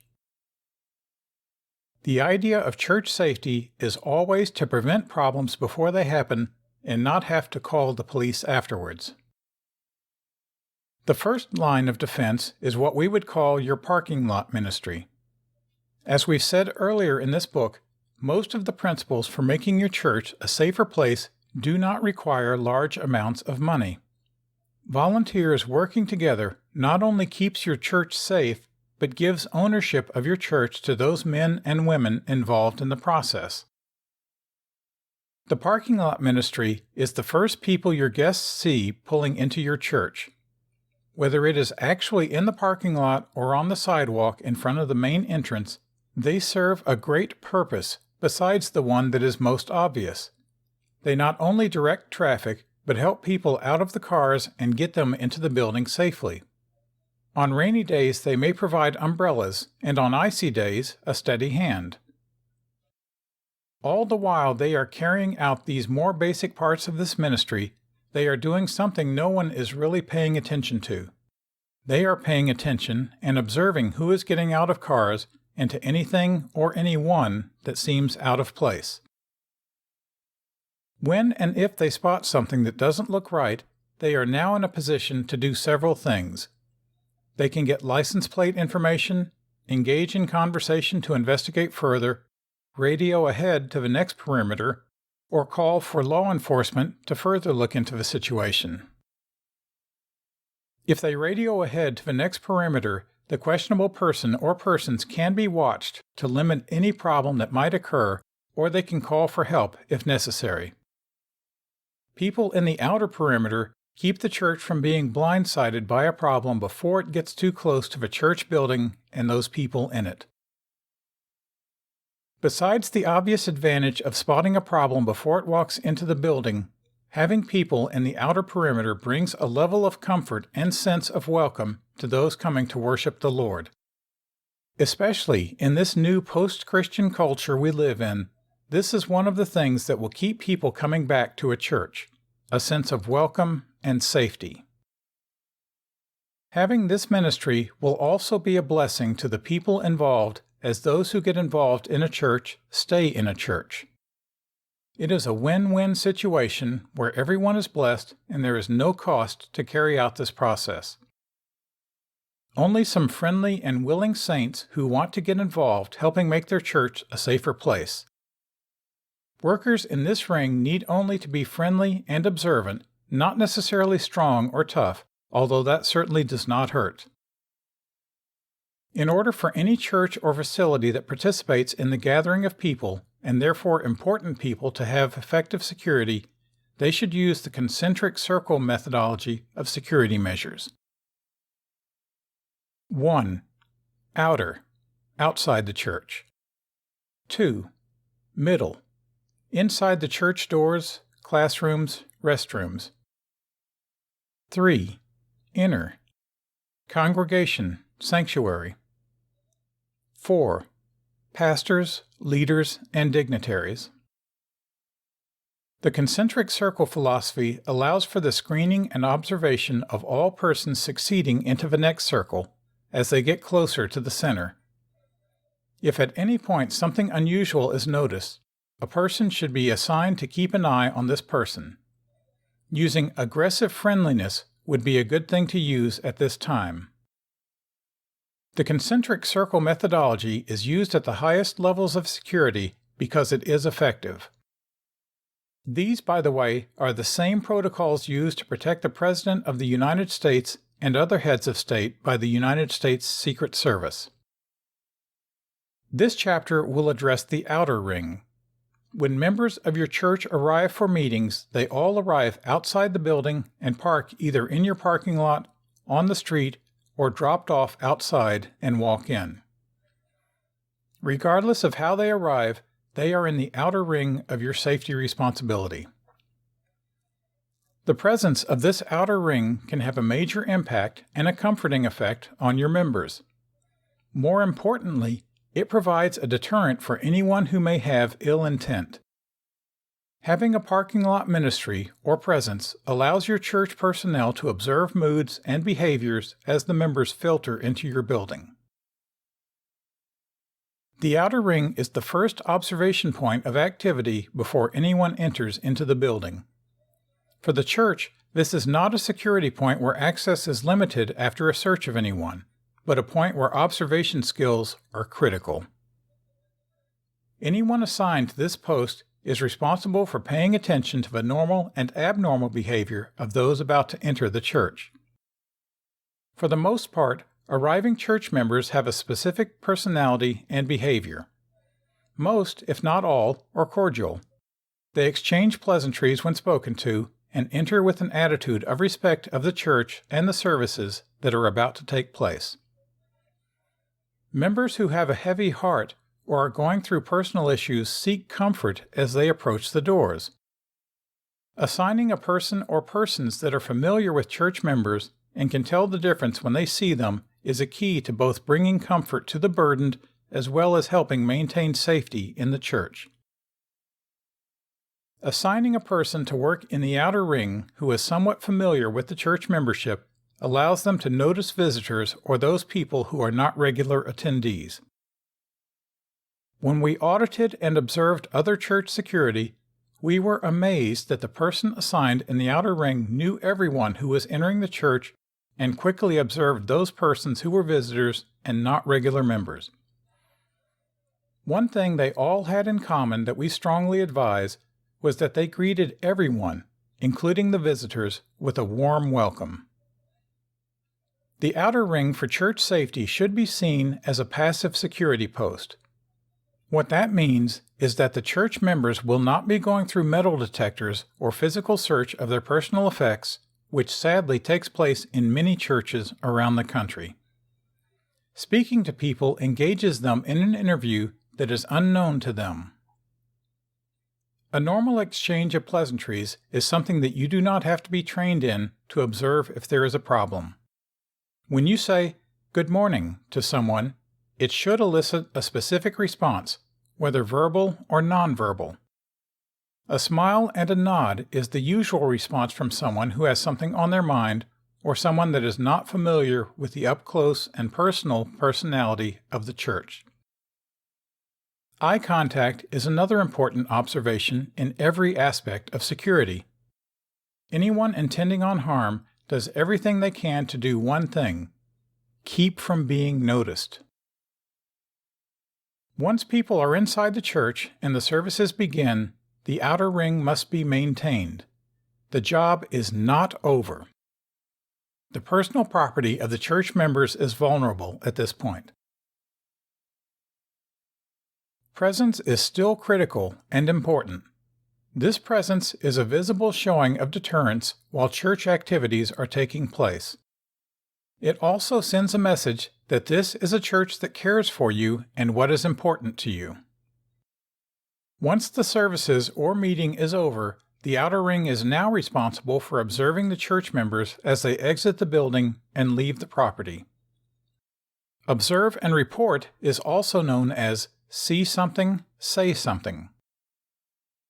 Any concerning or unusual behavior that is observed by anyone working the outer circle as people exit the church should be relayed and passed on to the middle and inner rings of the concentric circles to continue the observation. It is within these inner rings that observation skills and interaction is much more critical. We will address those responsibilities in the upcoming chapters on the other rings. We highly recommend that the leadership of the church have a relationship with the local police. I suggest that you meet with the police and let them put you on their daily patrols, especially days of scheduled services or meetings. Having a marked car patrolling the immediate area during the beginning and end of services is another deterrent and reduces response time if needed. Some churches have established relationships with their local police to have off-duty officers with marked cars on their parking lots. While this may be somewhat of a deterrent, this is an expense that can be alleviated by establishing the aforementioned relationship and having your church added to their daily patrols on services and meeting days. While it should be noted that anyone bent on committing a crime will probably do so, our goal in this book is to turn your church into a hard target that will make a person think twice before causing a problem. The bottom line in the outer circle is to remember that you have the first look at any potential problem that will enter the church, and the thing they want most is for you not to notice them. Being overly friendly to someone like that, and looking them in the eye as you greet them, is another way of saying, "I have you on my radar." That alone will usually make a person think twice. Bottom line, Anyone with evil in mind does not want to be noticed. Chapter 7. Stuck in the Middle with You, the Holy Place.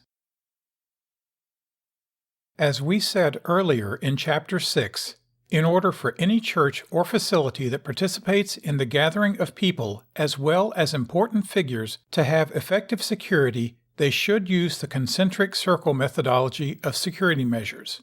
Outer, outside the church, parking lot, sidewalk. 1.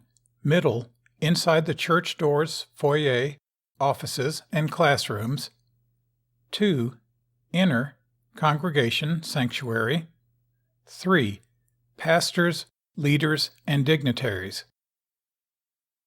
As mentioned earlier, this is the same philosophy of protection used to protect the President of the United States, as well as other very high-profile figures by the United States Secret Service. The concentric circle philosophy allows for the screening and observation of all persons moving from one circle into the next circle as they get closer to the center. This concentric circle methodology is used at the highest levels of security because it is simple but yet effective. This chapter will address the middle ring. The middle ring is usually the first point of entry into the interior of a venue, building, or in this matter, the church building. Just because a person has passed your safety measures of the outer ring, it does not mean it is safe to assume that they should be deemed safe. The second ring would take into consideration all interior areas with the exception of the sanctuary. This ring would include all offices, Sunday school rooms, and nurseries, dining hall, cafes, bookstores, shops, overflow rooms, restrooms, and various other places. Basically, the middle perimeter would entail any place under the roof with the exception of the sanctuary itself. Too often, security recommendations have focused solely on those who attend the church meeting inside the sanctuary, and very little emphasis on the value of other property on the church that also has monetary value and, most importantly, contains human life. In those churches that have Sunday schools or children church programs, the children usually gather in a separate location from the main sanctuary, away from those who protect them the most, their parents and loved ones. Children's classrooms. The days of dropping children off at Sunday school and returning to pick them up are a thing of the past.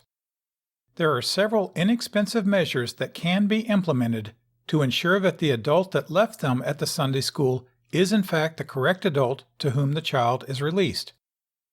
Your procedure should be simple, resolute, and sound when it comes to children. There should be strict adherence to the policies you set. As a rule, it is good to have fewer rules, but be disciplined in enforcing them, rather than have a lot of rules that are enforced differently by different people. Like everything in life, once something becomes a habit, it is easy to follow whether it is a good one or a bad one. When it comes to the most precious gifts we have, our children, our habits must be excellent. A good piece of wisdom to remember when it comes to keeping things running smooth is, don't expect what you don't inspect. This brings us into the next recommendation. We highly recommend that anyone associated and interacting with children be required to have a background check conducted to ensure that they are considered safe to be with children. Oversight in this area is a major mistake for any institution that accommodates children.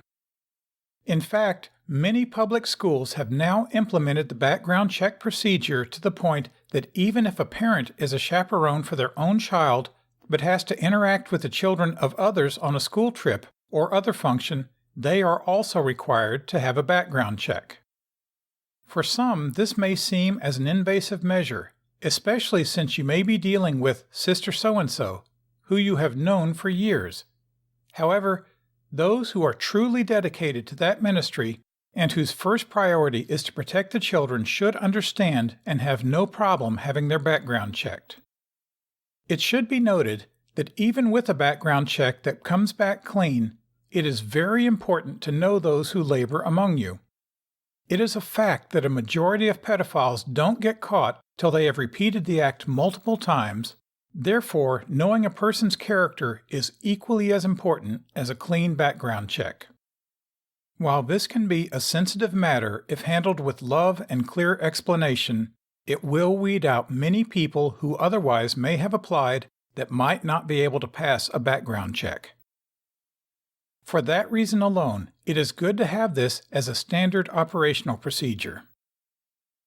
In the long run, this will protect both children and the reputation of any worker that might be suspected of any wrongdoing.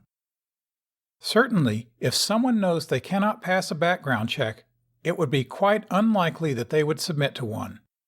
This also saves a lot of time and embarrassment and helps avoid the possibility of having to offend someone by telling them they do not qualify to work with children. Rooms.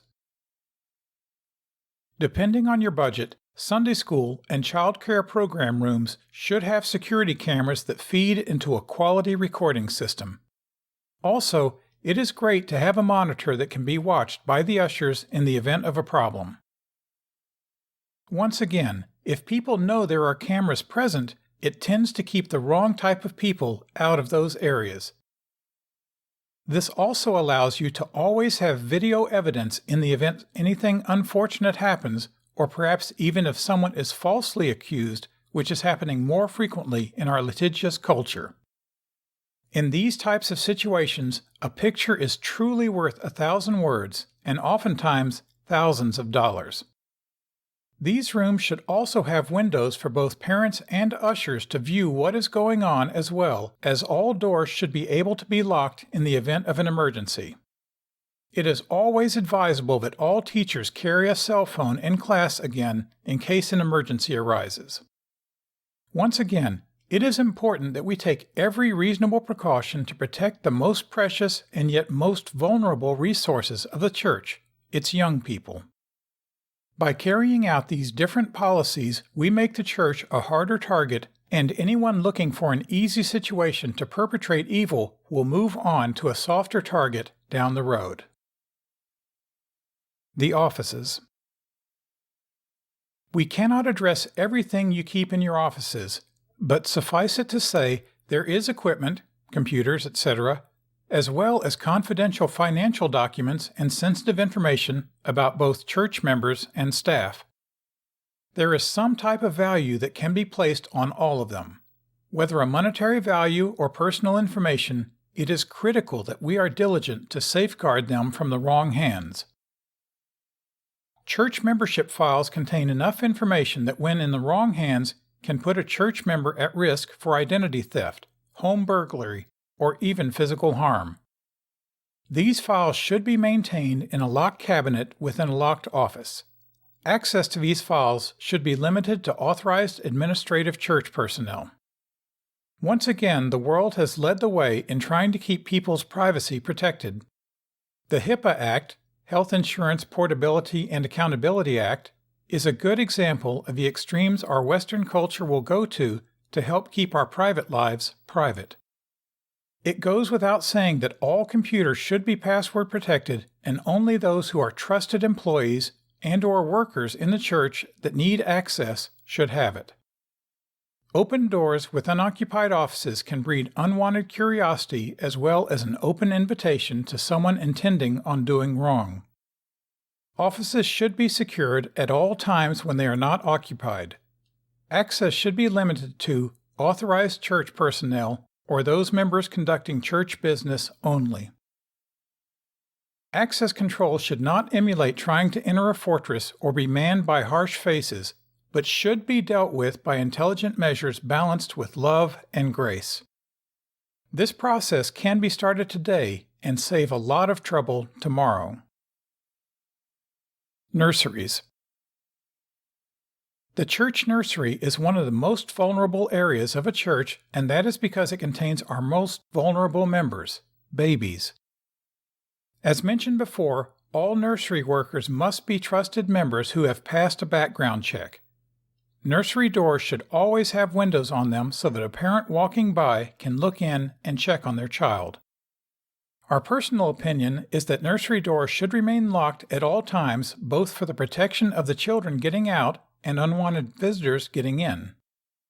The nursery should above all be a safe place where a child can roam without fear of being harmed. Look for things that can be pulled off a shelf or other such hazards. Also, it is important to have pre-written policies for the nursery workers to follow. Later on, in our legal considerations chapter, we will talk about the power of having good policies. People power. We made common sense application of human presence on the outer perimeter where your members and visitors have their first interaction with your church's safety and security team. The middle perimeter should exhibit the same presence. We want to be careful here as we recommend these simple recommendations that they won't appear as sentries guarding the halls, but rather well-meaning and loving people trying to keep a place of worship both a safe and secure environment for the youngest child to the most important adult. Assigning someone or a group of individuals to periodically walk, patrol, the middle perimeter is a good start for most churches. Having a rotation of patrols, usually ushers in this section, will do wonders to help mitigate any breach in church safety and security. This is also most often the most resisted recommendation of all because of a couple of factors. Most institutions erroneously think this means contracting a security service or off-duty law enforcement when it does not. Diligent men and women of the church with some small amount of training can walk around the facility and be the eyes and ears for any situation that needs attention. Some churches have what we call an eyes and ears team. These people are trained to know what to look for and to report any possible problems to the right people in charge. Some thoughts regarding this type of ministry are as follows. 1. Church members assigned to this portion of the safety program feel they are not unable to attend the church service, therefore they are often reluctant to participate. Consider offering them a free CD of the service to help alleviate that problem. 2. Proper selection of the right people is difficult if you do not know what experience the person needs. 3. Who trains the church personnel on proper security, safety, and reporting procedures? A very important consideration in the middle perimeter aspect is whether the personnel utilized should be selected or accepted on a volunteer basis. We want to share my insight on this very issue because it is a critical one. When it comes to certain areas of church work, we believe people should be selected because of their giftedness, not because they volunteer. Oftentimes, people volunteer for things they want to do, not the things they are gifted or trained to do. This causes two problems. The first problem is if you use volunteers, you may end up with the wrong people doing the job just because they volunteered. This is especially true in the church safety and security ministry. What better place for a bad guy to learn the ways of the church than to volunteer to be on the church safety and security team? Choose the people you think have the best natural and spiritual abilities and then train them. The other problem with volunteers is if you see they clearly can't do the job, you have to tell them, and this oftentimes will cause embarrassment and hurt feelings even to the point of them leaving the church. Keep in mind, there is just as much strength in using someone who has no security experience but possesses great people skills as with someone who has an extensive security background but poor people skills. It is very important to understand that the word de-escalation should be the watchword for church safety. Chapter 8. The Great Distraction. We have touched on the outer and middle circles of the concentric circle methodology. We are now going to speak on the innermost portion of the concentric ring concept. This is where the masses are all gathered in one location for an extended period of time. From a church gathering perspective, this is the most vulnerable time of the service. It is so very vulnerable for the following two reasons. Regardless of whether your church is a large or small church, the inner circle, sanctuary, is the gathering place for all members and visitors and ministers. It is the one place where the most amount of damage can be done in the shortest amount of time. Secondly, it is during this time in the sanctuary people are divinely distracted by the love and presence of God, probably feeling safe and wanting to dig further into the Spirit, hence the great distraction. It is the perfect storm for a ship of doom to sail into. As we said earlier in the book, from a safety and awareness standpoint, the usher team is your first line of defense to notice the person with the red behavior. When I say this, do not envision them as a uniformed security force, but rather as your sanctuary behavior experts. The usher team interacts with members and visitors on a regular basis. They know, for the most part, all of the church members and recognize visitors when they attend your services. Most experienced ushers can recognize the behavioral traits of visitors even by the way they enter the sanctuary. One senior usher of a church that we consulted about security measures told us that she can spot visitors as soon as they walk into the sanctuary. She stated that visitors enter the sanctuary and look around for a place to sit, whereas members tend to sit in the same general area. She further stated that the sanctuary is territorial in a sense that most members will sit in the same place every church service and other members respect that sacred seating space. Entire pews have become unwritten family property, and other members will readily tell a visitor, "You can't sit there." This short glimpse into the mindset of just one usher reiterates my suggestion that the ushers are your inner perimeter security force. The visitor behavior is only the fact that obvious due to the fact that ushers know the order of service and how the congregation should be responding. During times such as praise and worship or prayer and reflection, there is a specific behavior consistent with this moment in time. An experienced usher recognizes inconsistent behavior. Is this a sign of danger? No, but it is time for that internal alarm to go off. Inconsistent behaviors throughout the evolution of the service could signal the need for closer attention or intervention. In my experience visiting churches, I closely watch the ushers throughout a service. They are very regimented in what they do and when they do it. In many cases, they come across almost like a silent drill team or synchronized element. There is no wasted energy. This behavior from the perspective of a member or visitor garners a level of respect.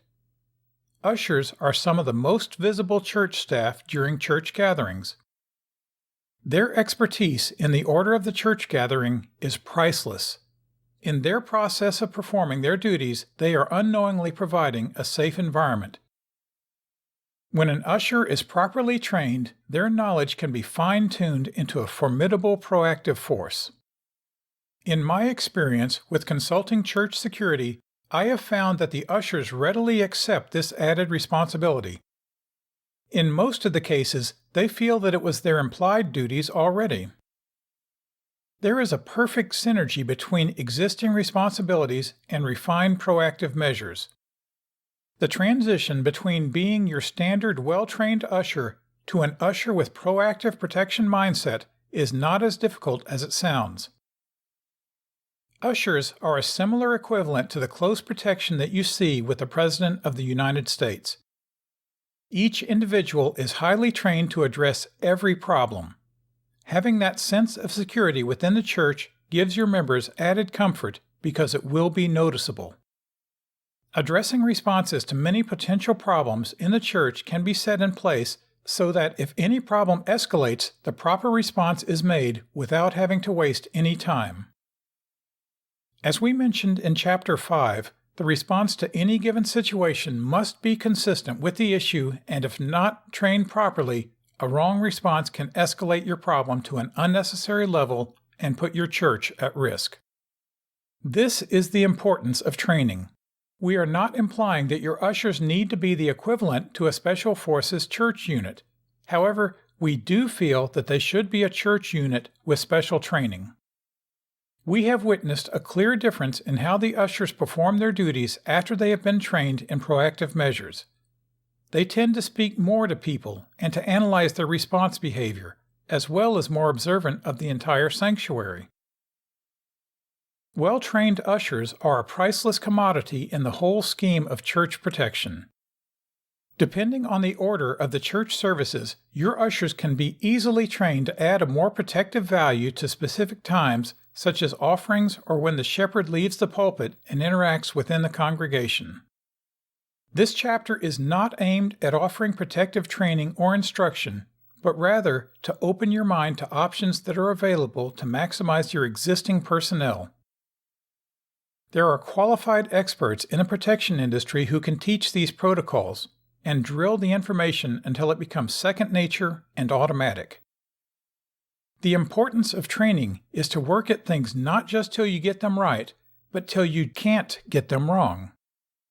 The pastor or preacher is the leader of the house of worship. He or she is a lightning rod for things both good and bad.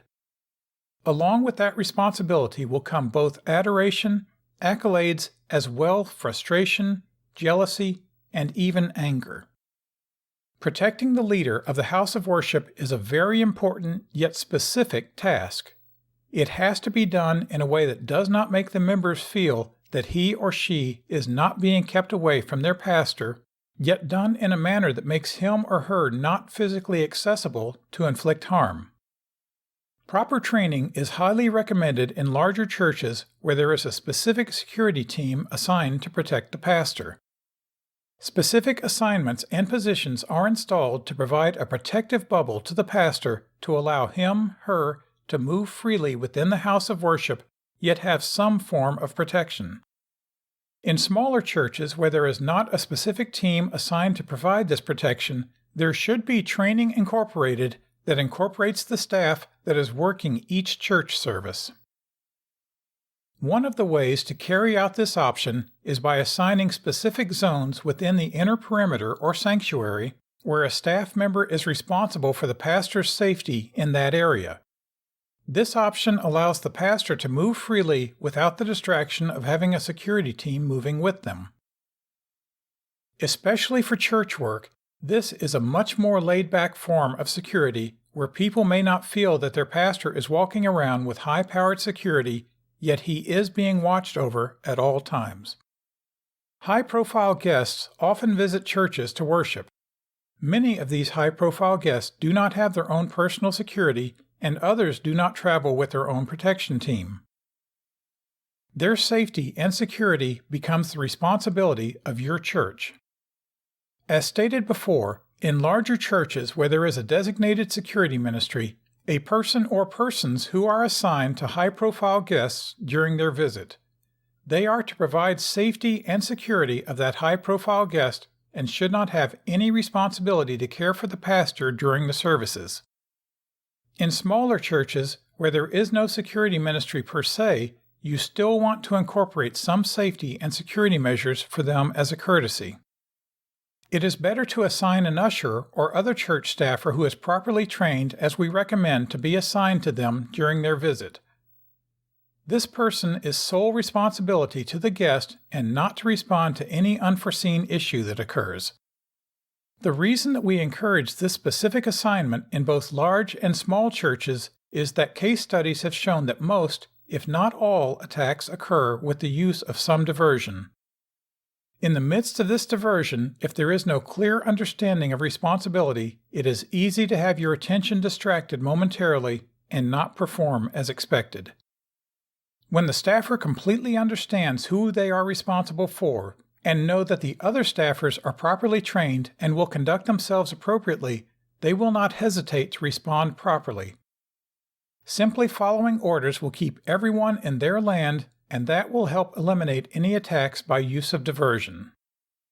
The inner ring of the concentric ring concept is the most vulnerable place in safety and security. The inner ring depends on the outer and middle rings to perform effectively, and whatever can get past the outer and middle ring now becomes the problem of the inner ring, which, as we have stated, is the most vulnerable ring of all. A key component to make the concentric circle method work is communications between the rings. If a red behavior is spotted in the outer ring and not reported, it is as good as not being spotted. Good security is a team effort. Communications and interactions between the team members and the rings means fewer surprises and quicker dealing with any situations that may arise, and that, in turn, means better safety and security for both your church family and any guests that may be visitors. Chapter 9. Recommendations and Legal Considerations. It goes without saying that there are legal considerations when operating as a church. Whether it's how you keep books, do counseling, or in this case, run your safety and security team, there are some things that must be considered. Some of the basic considerations, such as incorporating your church and keeping excellent corporate records, go without saying. However, there are many churches that operate without the basic legal considerations for their protection. When it comes to your church's security, you should always focus your goals on mitigating intentional harm, unintentional harm, and embarrassment. We addressed the first two in the preceding chapters of this book. However, embarrassment can also affect the church, its members, and its ability to continue to operate after unforeseen occurrences. Embarrassment can turn your members away from your house of worship and affect your weekly attendance, finances, and operations. In 2010, a very prominent bishop in this country was accused in a lawsuit by multiple young men of abusing his spiritual authority by lavishing them with gifts with the purpose of coercing them into sexual acts during overnight trips. The case was settled out of court in 2011. However, because of this being an embarrassment as well as an immoral incident, the church suffered from a departure of one of its prominent elders. This departure prompted a large number of members to depart as well. The church took a huge financial downturn and started reducing many of its daily operations to handle the burden. This, in many ways, is all due to the embarrassment. There is a certain expectation of safety when people come to your house of worship, and it is your responsibility to do your best to see that their expectations are met. Along with every recommendation we have made in this book thus far, we would be remiss if we overlook or dismiss proper licensing and certifications in those specific areas that are regulated by some local, state, or federal governing body. This book was specifically aimed and written to guide you to view the safety and security of the house of worship as a necessity rather than scare into building a fortress. In 2001, Christian Today listed the top 10 lawsuits churches were exposed to at that time. Not listed in any particular order. Please note that although there may be numerous areas in which churches may be in danger of being sued, this is certainly a good place to start. 1. Suits based on negligence, general public. 2. Suits based on negligence, parishioners. 3. Suits based on negligence, nuisance events that attract young adults. 4. Suits based on negligence, supervision of employees. 5. Suits based on sexual harassment. 6. Suits based on defamation. 7. Suits based on apparent authority. 8. Suits based on disputes over election of the pastor. 9. Suits based on disclosure of confidential information. 10. Suits based on unfair acts. In one case, a woman in Michigan sued her church of 12 years because in a church service she responded to the altar call and was overcome by the Spirit of the Lord. She fell back and hit her head on the floor.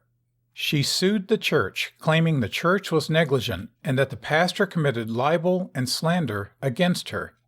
She was awarded $315,000, but later an appeals court reduced it to $40,000, awarding negligence only.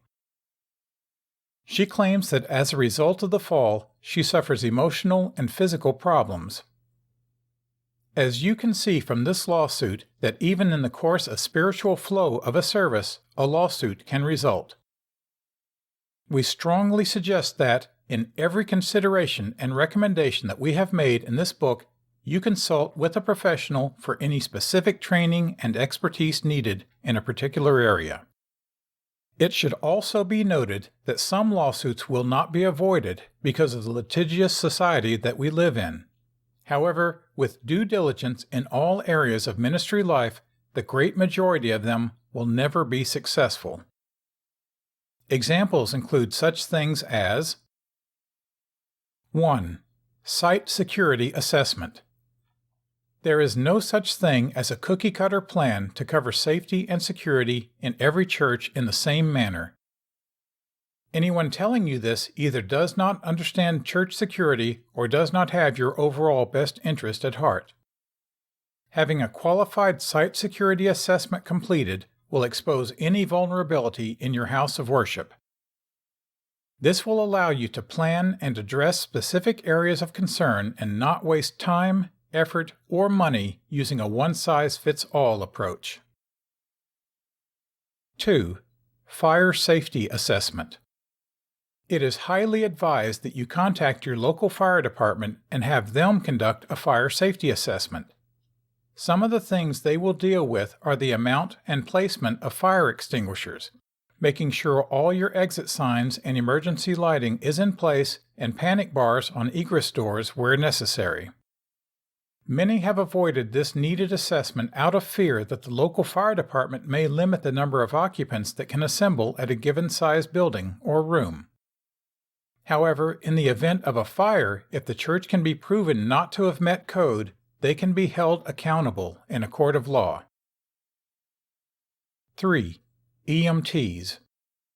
As the people of the church get older, medical emergencies can become more of an issue. American Red Cross, CPR, AED, and first responder training are often overlooked when it comes to assuring safety of the members and visitors of your house of worship. It is recommended that you certify as many staff members as you are willing in CPR, first responder, and AED training if your church has one. It is a good practice to note who are the doctors, nurses, and even EMTs in your church. Knowing who to call on in an emergency may buy you precious time before the EMTs show up in the event of a medical emergency. 4. Local Police Department.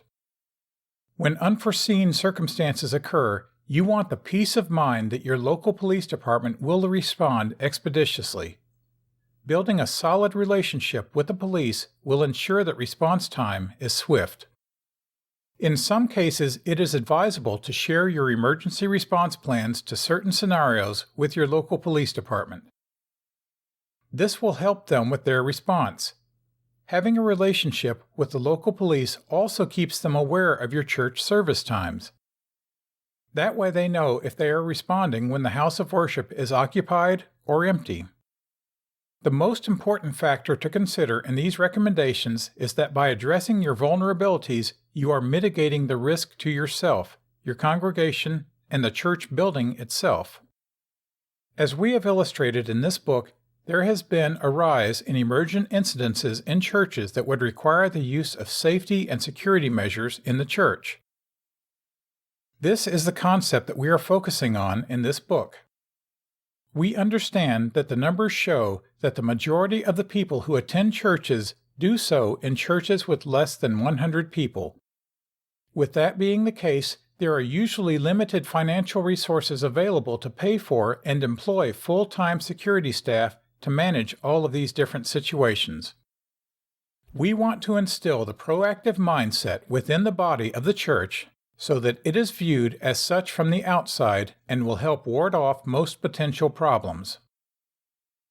The proactive mindset deals with potential issues before they occur. Good church safety and security is proactive, curious, and sometimes may seem a bit cumbersome. It does not wait until there is a problem and then rush to fix it. Good proactive safety and security looks at prevention and avoidance as its main goals, although there is a fallback plan if all else fails.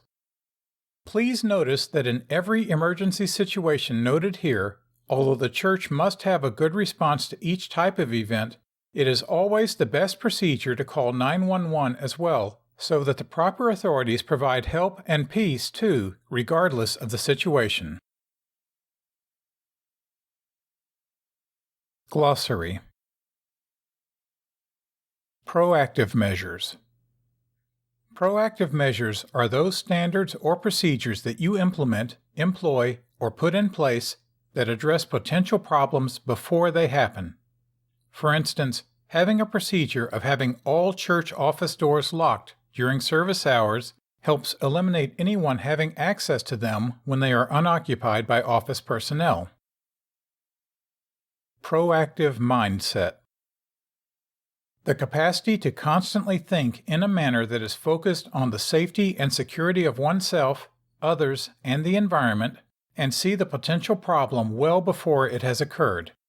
Proactive mindset has the ability to see a series of values, put them together, and foresee a potential problem. Then introduce proactive measures to mitigate the issue before it happens. Baseline behavior. Baseline behavior is that behavior that is consistent with a specific environment. Arriving at church in the winter months with an overcoat is acceptable due to the weather conditions and season. However, during the month of June would be inconsistent with the baseline behavior of the season. Standing up with your arms stretched toward heaven while talking in the Spirit can be baseline behavior in some churches, but would not be the same in another church. Hard target. Person, place, or thing that has implemented obvious security measures, making it a difficult target to be compromised. Soft target. Person, place, or thing that has little to no security measures, making it an easy target to be compromised. Hard targets force an attacker to move their focus to a softer target. Protective mindset. The capacity to constantly think in a manner that is focused on the safety and security of yourself, others, and the environment. Always recognizing when there is a potential to be compromised and then make changes to fix it. Church safety. Measures implemented to protect the church staff, members, and visitors from physical or mental harm through intentional harm, unintentional harm, or negligence. Fence. Particular person or place that provides an avenue to purchase stolen goods. De-escalation. A process of mitigating a potential crisis or incident by averting a troubled person's attention to you, where you can use empathy by listening to and talking the person through the situation at hand. Aggressive friendliness. To be overly friendly and attentive with the idea of letting the person know you clearly recognize who they are. Red behavior. Is a behavior that is unexpected or inconsistent with normal behavior or conduct in that specific environment. For example, someone walking into your church wearing a winter coat during the summer months would be considered red behavior. It doesn't necessarily mean the person intends to do harm, but there is an obvious inconsistency with the behavior and the environment. Frequently asked questions. 1. As a member of a congregation, what is it that I should be looking for to spot potential danger while attending church service? For Pastor Andrew, how can I balance being present in the service without being overly watchful to the point that I am distracted? There is an innate sixth sense that we all possess. It is more sensitive in some than others. If you are a regular member of a church, you more than likely attend church the same time each week and probably sit in the same general area. The faces of the members in that general area become familiar to you. As time goes on, you become accustomed to a baseline behavior of how they attend church. Some days they are very cordial and greet you with a smile. At other times, they seem to be weighed down with something on their mind. Subconsciously, you know that this shift in mood and behavior is consistent with church behavior. Embrace that gift. You often take notice of any behavior above or below what you have already established as your own baseline. What you have done, without even knowing, is policed your area in the church. Once the order of the service begins, you have a very good idea of how the service will flow up to the pastor delivering the message. In this order of service, you, without even realizing it, have also mentally recorded the behavior consistent with the flow of the service. There are other behaviors that most individuals notice that we want them to embrace in the overall safety and security of the church. For instance, if you observe a person wearing a long wool coat during the summer, you understand that is inconsistent with the season. If you see someone seated in church wearing a cap and sunglasses, it does not mean that they intend to do harm, but the behavior is inconsistent with your usual environment, and they should be approached by church staff. In the security industry, we call this situational awareness. Our intent is to encourage the entire church community to work together in this effort and bring to the attention of church staff those behaviors that seem inconsistent with the usual baseline behavior of the church. The more eyes we have working together in this effort, the safer and more secure your church experience becomes. More importantly, we are encouraging that in our approach all members act upon what they notice and make notification. EK. Certainly the main reason we go to church is not to focus on problems, but to focus on worshiping the Lord. As Eric says, once you feel your situation fits into what you feel is the normal baseline of your area of church, you must trust God that others also are doing the same thing, usually without even trying. Most importantly, if someone sees something, it is vital that they say something. I might also add, as you make your way through the building, observe for anything unusual. If you see something, say something. However, once you are seated in God's presence, it's time to trust Him to keep you safe as well as the other members of the church and staff who are doing their part.